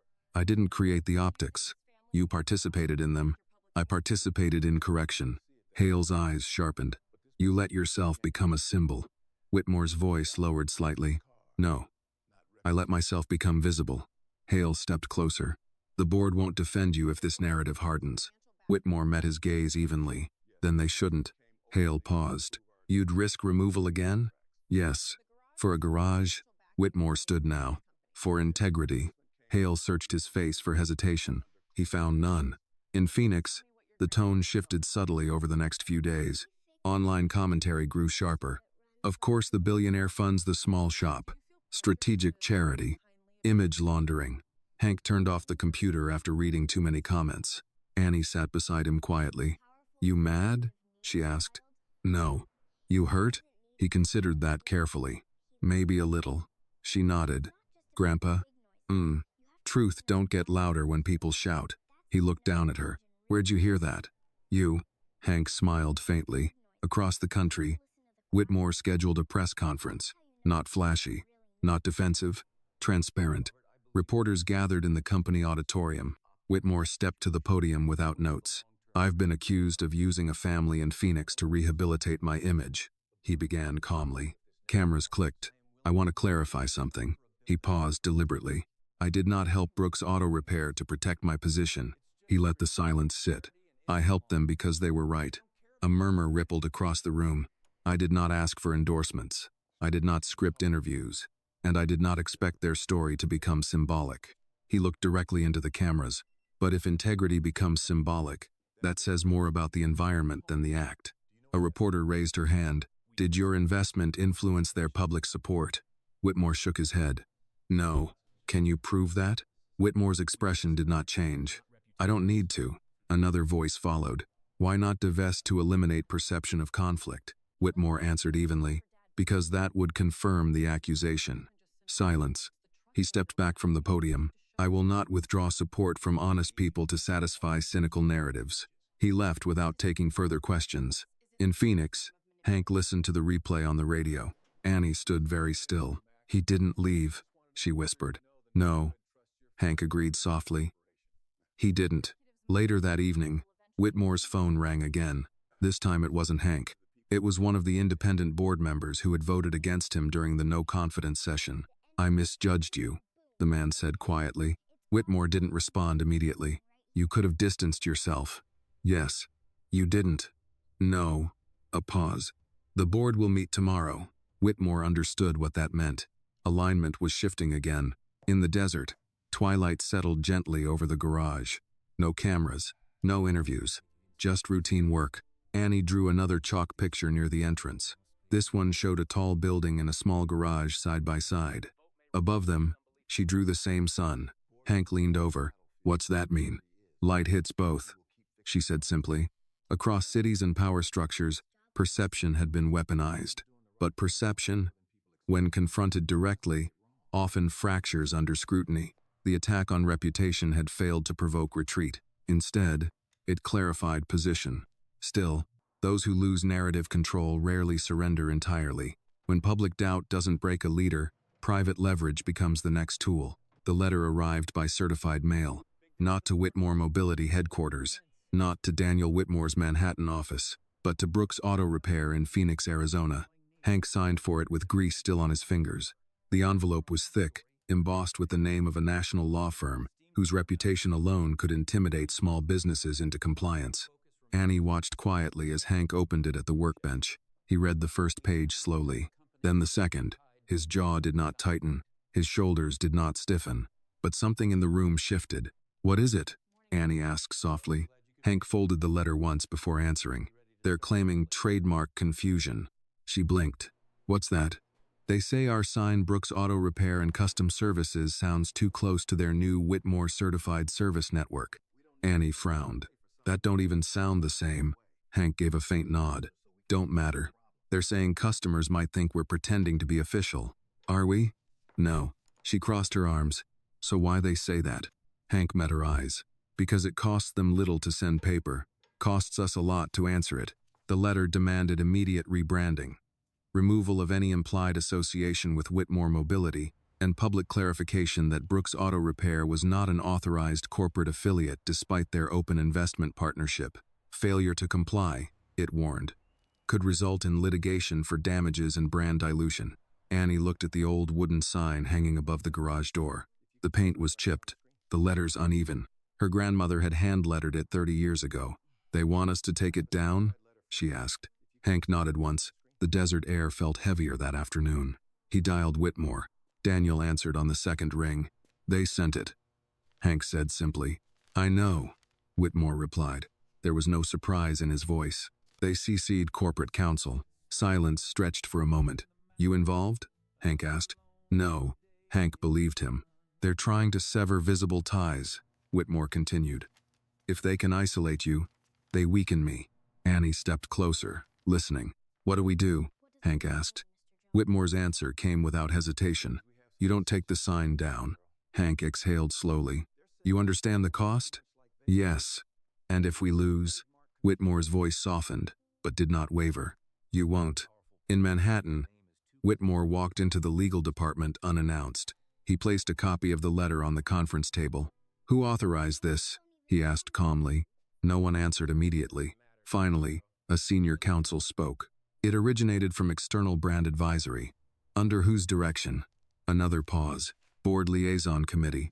Whitmore nodded once. Withdraw it. A ripple of discomfort moved through the room. Sir, that may appear as admission. Withdraw it, he repeated evenly.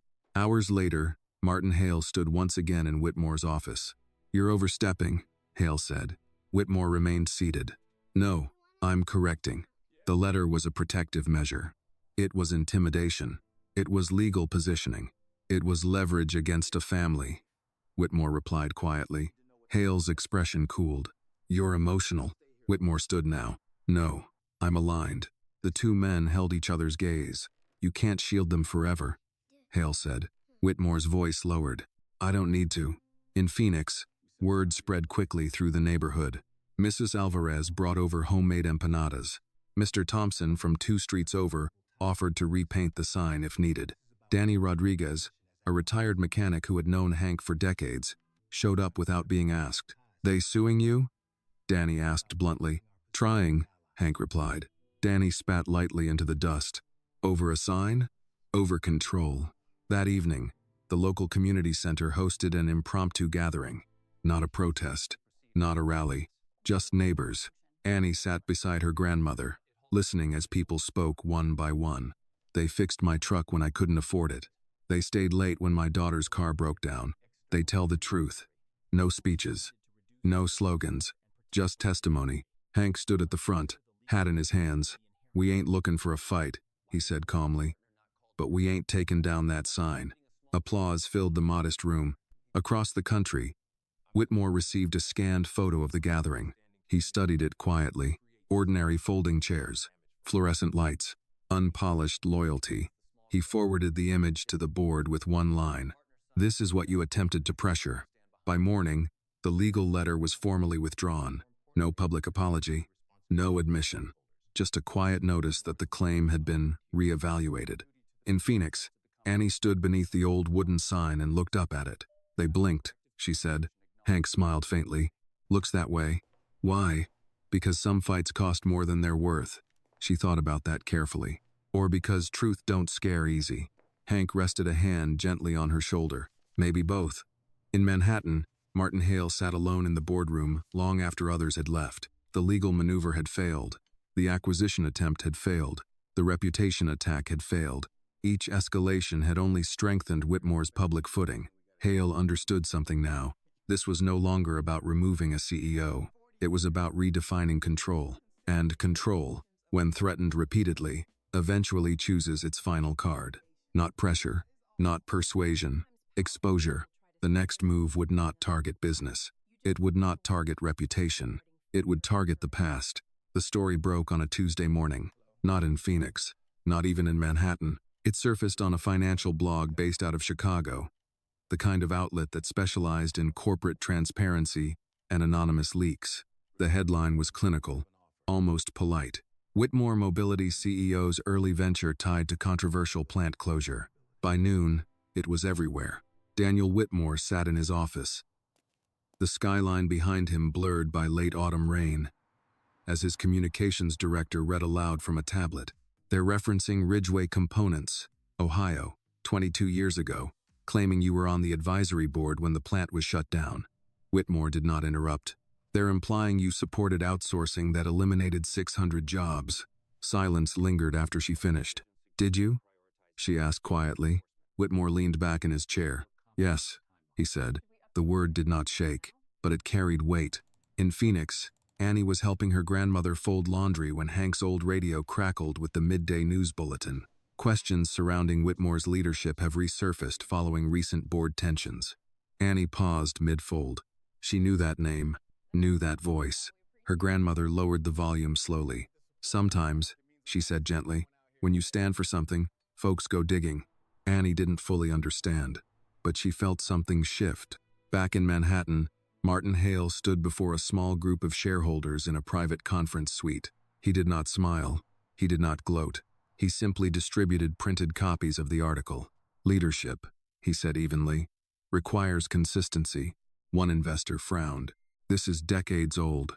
History doesn't expire," Hale replied. He never once said he had leaked it. He did not need to. That afternoon, Whitmore boarded a private jet not to Europe, not to Silicon Valley, but to Ohio. He did not bring press. He did not issue statements. He simply flew. Ridgeway was smaller than Annie had imagined when she later saw photos online. Brick buildings, boarded storefronts, a main street that looked like it had once believed in parades. Whitmore walked alone to the old plant site. The gates were rusted now, the sign long gone. Grass had overtaken the parking lot. He stood there for a long time. 22 years earlier, he had been 38. Brilliant, ambitious, certain. Ridgeway Components had been hemorrhaging money. Global suppliers were cheaper. The board had presented numbers. He had recommended closure. It had been strategic, logical, efficient. 600 people had lost jobs. At the time, he had told himself the market demanded it. That adaptation was survival. That individual hardship, while unfortunate, was not his responsibility. Now, standing before the hollow remains of what had once fed families, he wasn't so certain. A voice interrupted his thoughts. "You looking for something?" Whitmore turned. An older man stood behind him, work boots caked with mud, jacket faded from years of weather. "I used to work here," the man said. Whitmore nodded slowly. "I know." Recognition dawned in the man's eyes. "You're him." Whitmore didn't deny it. "Yes." The wind moved across the empty lot. "You cost me my pension," the man said plainly. Whitmore did not look away. "I did. No excuse. No corporate language. Just fact." The man studied him carefully. "You here to apologize?" Whitmore considered the question. "I'm here to understand." A dry laugh escaped the man. "Bit late." "Yes." They stood in silence. Finally, the man spoke again. "My daughter moved to Arizona after the plant shut down. Said she'd find work there. Phoenix." Whitmore felt something tighten. "Phoenix," he repeated. "Yeah," the man said. "Funny thing is, she ended up meeting good people. Community helped her. Said sometimes losing one thing leads you somewhere you didn't expect." Whitmore nodded faintly. "Sometimes," he agreed. When he returned to Manhattan the next day, the media cycle had intensified. Pundits debated his evolution. Shareholders questioned his moral consistency. Martin Hale requested an emergency board session. In Phoenix, Annie watched a television interview from the small couch in the garage living quarters. A reporter asked sharply, "Mr. Whitmore, how do you reconcile advocating for community investment now when your early career decisions devastated one?" Whitmore did not deflect. "I made a decision based purely on financial metrics," he said calmly. "It was legal. It was strategic. It was profitable. And it was incomplete." The room fell quiet. "Incomplete?" the reporter pressed. "I did not understand the full cost," Whitmore continued. "Numbers measure revenue. They do not measure dignity." Annie's grandmother turned up the volume slightly. Whitmore continued, steady but unguarded. "I cannot undo Ridgeway. I cannot return pensions or reopen that plant, but I can choose differently now." In the boardroom, Hale watched the same broadcast. He expected defensiveness. He expected corporate polish. He did not expect confession. After the interview, Whitmore issued a statement announcing a new initiative, a $200 million domestic reinvestment fund, focused on rebuilding manufacturing partnerships in towns previously impacted by outsourcing, including Ridgeway, not as charity, as equity partnerships. As ownership models, the stock dipped briefly, then stabilized. In Phoenix, Annie sat quietly. "Grandma?" "Yes, baby." Was he wrong back then? Her grandmother folded the last towel. "Yes." Annie nodded slowly. "Is he wrong now?" Her grandmother thought carefully. "No." Annie looked toward the garage where Hank was tuning an engine. "So people can change?" Her grandmother smiled gently. "If they're brave enough to face what they broke." That evening, Whitmore called Hank. "You didn't have to fly there," Hank said. "Yes," Whitmore replied quietly. "I did." Silence held for a moment. "They're trying to make it look like you're pretending to be something new," Hank said. "I am something new," Whitmore answered. In Manhattan, Martin Hale closed his office door. The exposure had not fractured Whitmore. It had strengthened him. Public vulnerability had become unexpected armor. Hale stared out at the city lights. He understood now that dismantling Whitmore would require something far more precise than scandal. It would require turning trust itself into doubt. And trust, once shaken inside a community, could collapse everything far faster than a leaked article ever could. The fracture did not begin with shouting. It began with a rumor. 3 weeks after Daniel Whitmore's reinvestment fund announcement, a black SUV rolled slowly down the cracked side street in South Phoenix where Carter's auto garage stood like a stubborn memory of another era. The vehicle did not stop. It only passed, but someone noticed the logo on its door. Whitmore Mobility. By noon, the neighborhood Facebook group was alive.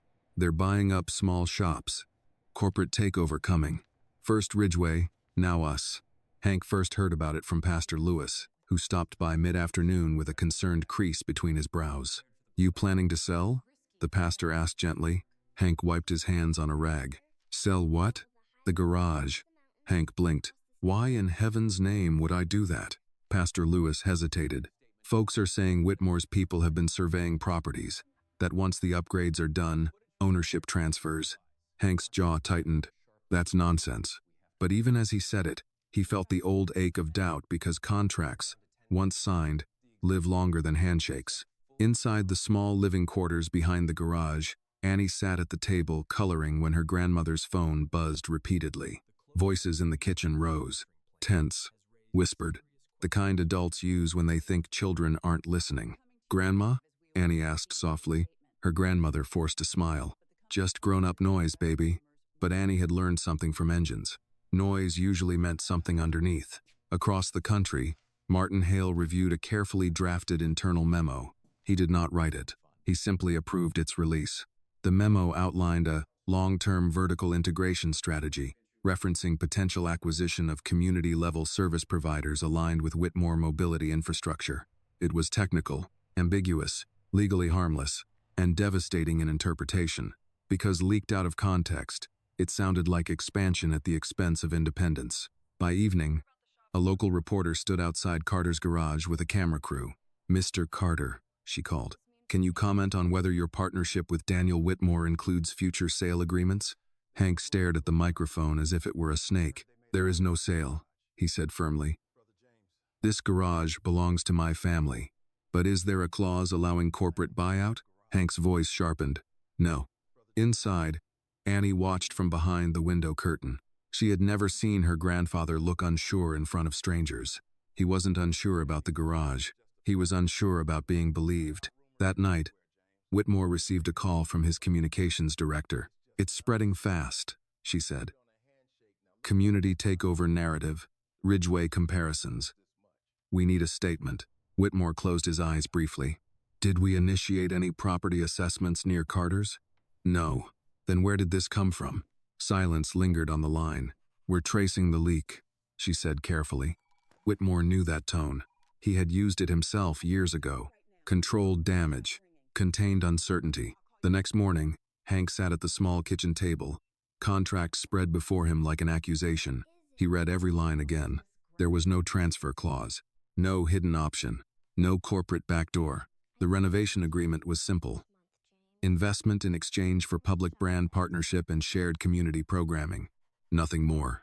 He exhaled slowly. Across town, a small group of local mechanics gathered outside a diner. They always say partnership, one muttered. Until the papers change. My cousin's shop in Nevada got swallowed like that, another added.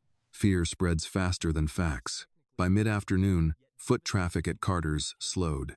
Regulars hesitated. Some waved but didn't stop. Trust, once cracked, doesn't shatter loudly. It thins. Whitmore arrived unannounced that evening. No press, no entourage, just a rental set-in. He stepped inside the garage as Hank adjusted a carburetor. You picked a rough week to visit, Hank said without looking up. I know. Hank set the tool down deliberately. You planning to own this place someday? Whitmore met his gaze. No. You swear it? Yes. Hank held the silence longer than comfortable. I signed because you promised investment, not control. And you have it, Whitmore said. From the doorway, Annie watched. She felt the tension like humidity before a storm. Mr. Whitmore, she said softly. He turned. Did you tell people you're buying us? No. Then why do they think that? Whitmore crouched slightly so his eyes met hers. Because sometimes, he said carefully, when someone powerful makes a mistake in the past, people expect it again. Annie considered that. So even if you're different now, they're waiting for you to be the same? Yes, Hank exhaled. Then don't talk, he said firmly. Show. The next day, Whitmore declined every media request. Instead, he transferred legal ownership of all renovation assets directly to Hank's name. Equipment, infrastructure, upgrades, even the new diagnostic systems, no shared title, no conditional clauses.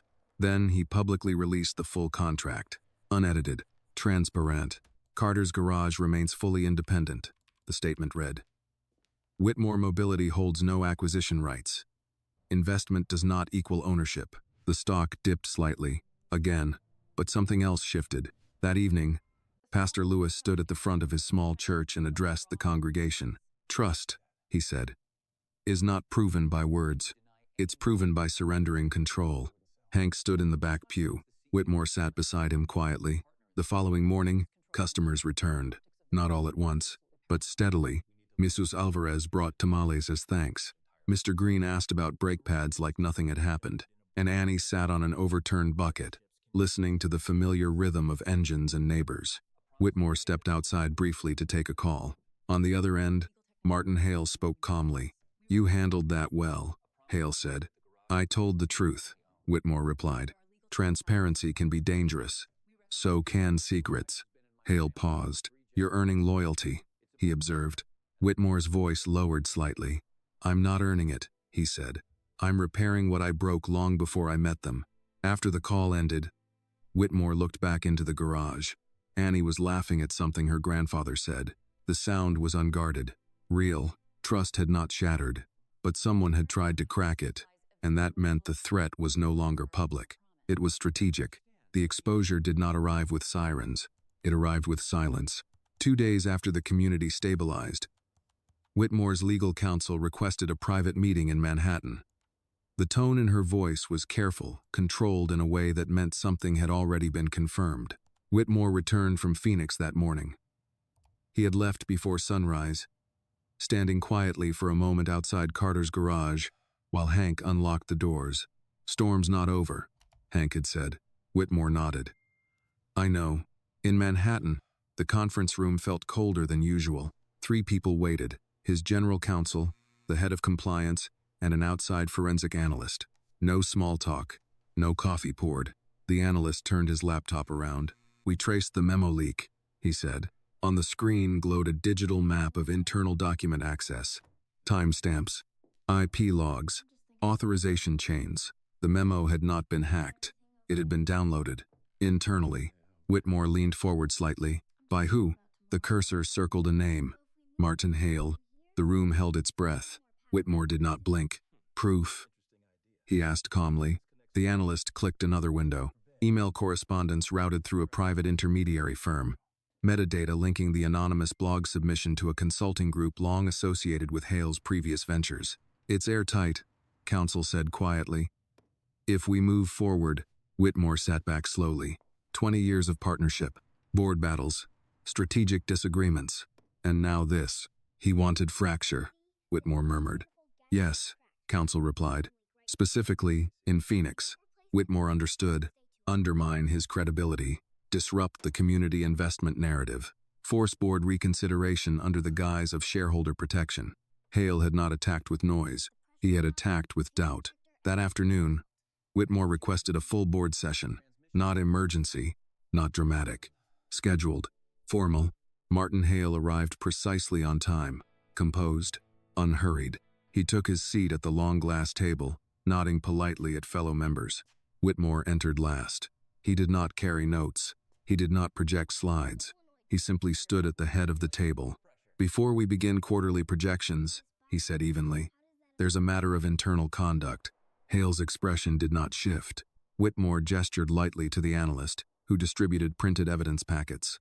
Silence thickened as pages turned. IP addresses, forwarded drafts, intermediary invoices, a timeline too precise to dispute.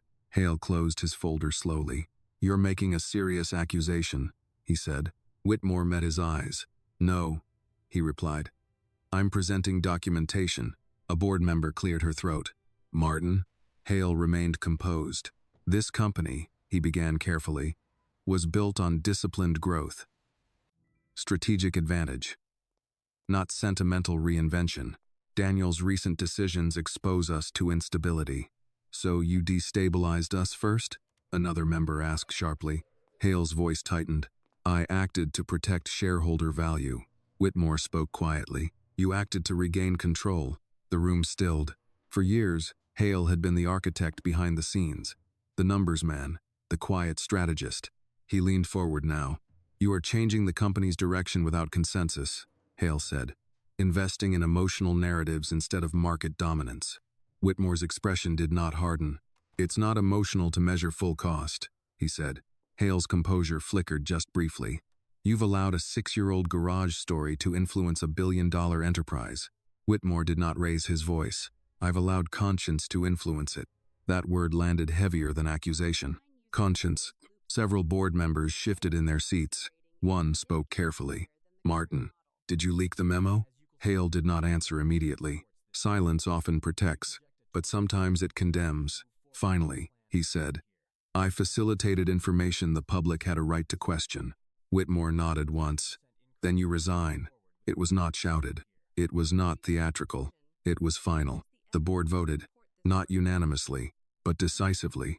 Martin Hale gathered his folder without visible emotion. At the door, he paused. You're gambling legacy on redemption, he said to Whitmore. Whitmore held his gaze. No, he replied quietly. I'm building legacy on responsibility. Hale left without another word.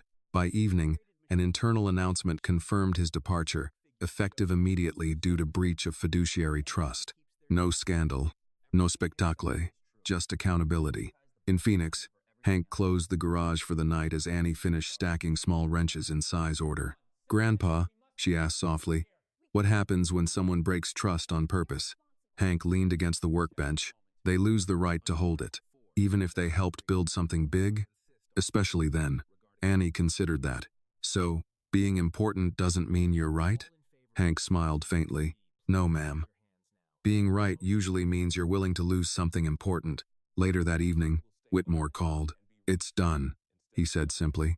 Hank didn't ask for details. You all right? Yes. A pause lingered. Trust almost cracked us, Hank said. I know, but it didn't. Whitmore's voice softened slightly. No. After the call ended, Whitmore stood alone in his office, city lights blinking below like distant signals. He had not defeated Hale with exposure. He had defeated him with evidence, not vengeance. Accountability. He understood now something he had not grasped 20 years ago in Ridgeway. Power without conscience corrodes. Conscience without action is decoration, but conscience defended by action becomes leadership. In Phoenix, Annie looked up at the night sky through the open garage door. The desert air felt calmer. Engines rested. Neighbors waved goodnight. She didn't understand corporate boards, or leaked memos, or shareholder votes. But she understood something simple. When someone tries to break something good, you fix it. And sometimes fixing it means telling the truth, even if the truth costs someone their position. The storm had not destroyed the garage. It had revealed who was willing to protect it. Chapter 18. The desert winter came gently that year. Not with snow, not with storms, but with cool mornings that carried the scent of dust and coffee and something steadier than before. Carter's auto garage no longer looked tired. The cracked concrete had been leveled. The hand-painted sign remained at Hank's insistence, but it was framed now by clean brickwork and new lighting that glowed warmly after sunset. Inside, the tools hung in ordered precision. The diagnostic system hummed quietly in the corner, not as a corporate invasion, but as an instrument in experienced hands. Nothing about the place felt owned. It felt strengthened. Annie sat cross-legged on the shop floor, carefully polishing a small metal plaque she had insisted on helping design. It wasn't flashy, just brushed steel, mounted near the entrance. Carter's Auto Garage, family-owned since 1987. Community partner. Whitmore Mobility Initiative. Underneath, in smaller lettering Hank had approved after long silence. Trust is built here. Daniel Whitmore stood beside him as the final screws were tightened into the brick. You sure about that last line? Whitmore asked quietly. Hank nodded. Most garages promise horsepower, he said. We promise something rarer. Whitmore gave a faint smile. Across the country, Whitmore Mobility's reinvestment fund had begun its work.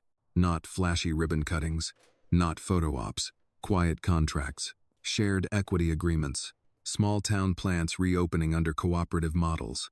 In Ridgeway, Ohio, ground had been broken for a new manufacturing facility employee-owned, partially funded by Whitmore's personal capital, not the company's. The press had called it redemption.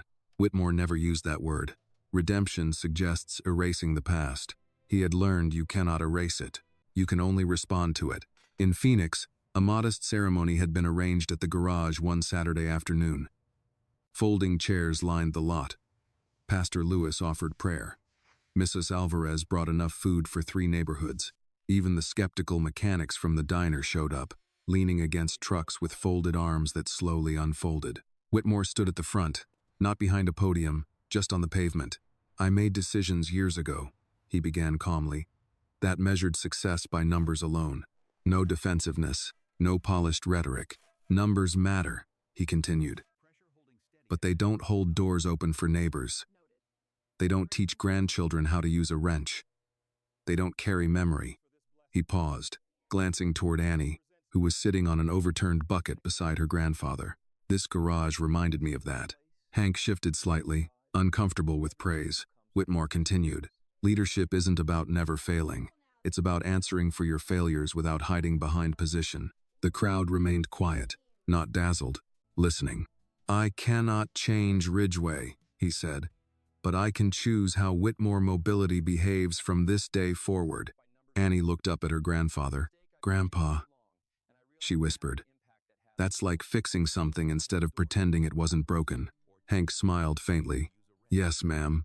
After the ceremony, as dusk settled softly over South Phoenix, Whitmore lingered by the garage entrance. "Why'd you really stay?"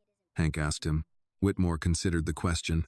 "When Annie first told me she could fix my car," he said slowly, "I saw risk." Hank nodded. "I saw liability, reputation damage, headlines. And now?" Whitmore looked toward Annie, who was helping Mrs. Alvarez carry foil trays inside. "Now I see what I didn't measure."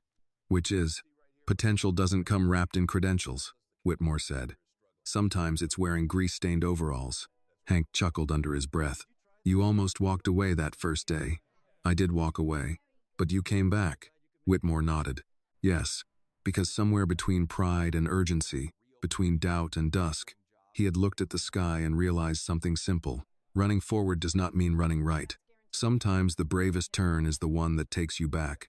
Later that evening, after the last of the chairs were folded and the garage lights dimmed, Annie sat alone on the front step with her grandmother. "Grandma?" "Yes, baby? Are bad people always bad?" Her grandmother brushed a loose braid from Annie's forehead. "No." "Are good people always good?" "No," she said gently. "We're all both, depending on what we choose when it costs us." Annie thought about that. "Mr. Whitmore chose to stay," she said. "Yes, and he chose to tell the truth." "Yes, and he chose to fix what he broke." Her grandmother smiled. "That's called character." Across town, Whitmore stood on the balcony of a modest hotel instead of his usual penthouse suite. He preferred distance tonight, not from the community, but from applause. His phone buzzed. A message from Ridgeway's new plant director. First hiring round complete. 180 positions filled. Former employees prioritized. Whitmore closed his eyes briefly. Not redemption. Responsibility. He typed back a simple response. "Thank you. Continue steady." The desert air felt cooler now. Cleaner. In the months that followed, Carter's garage expanded not in size, but in purpose. Hank began hosting Saturday workshops for young mechanics who couldn't afford formal trade school. Whitmore funded scholarships quietly, without attaching his name. Annie grew taller, still curious, still listening to engines before anyone else noticed the subtle misfires. One afternoon, nearly a year after the breakdown that started it all, a sleek electric vehicle rolled cautiously into the lot. The driver stepped out confident, well-dressed, impatient. "I need someone qualified," he said briskly. Annie looked up from beneath the hood of a pickup truck. "I can fix it," she said. The man glanced at Hank. Hank folded his arms but didn't speak. Whitmore, who happened to be visiting that day, watched quietly from the side. The man hesitated, looked at Annie, then at the garage, then at the plaque near the door. "Trust is built here." He exhaled. "All right," he said slowly. "Show me." Whitmore caught Hank's eye. Hank gave the faintest nod. "Legacy isn't measured in buildings or stock prices. or even court victories. It's measured in moments repeated differently than before. The first time, a billionaire shook his head at a little girl. The last time, a stranger chose to believe her. As the sun lowered once more over South Phoenix, engines hummed, neighbors laughed, and Annie's small hands moved with quiet certainty beneath the hood of a machine twice her size. You can steal reputation, you can shake trust, you can even close doors, but you cannot erase the lesson taught in a humble garage. Power proves nothing, character proves everything, and some lessons once learned reshape more than a single life. They reshape the road ahead. This story reminds us that true character is revealed not when life is easy, but when pride, power, and reputation are on the line. It teaches that real leadership is not about titles, wealth, or control. It is about accountability, humility, and the courage to repair what has been broken. Through Annie's quiet confidence and Daniel Whitmore's willingness to confront his past, we see that trust cannot be bought, only earned through consistent action. The message to the audience is clear. Never underestimate the overlooked. Never ignore the quiet wisdom of the humble. And never believe it is too late to choose integrity over ego. Real legacy is not built on success alone, but on the courage to stand for what is right even when it costs you something. This video is a work of fiction created with the assistance of artificial intelligence. All characters, events, and situations are not real and do not represent any actual people or true stories. The content is intended for storytelling and emotional illustration only.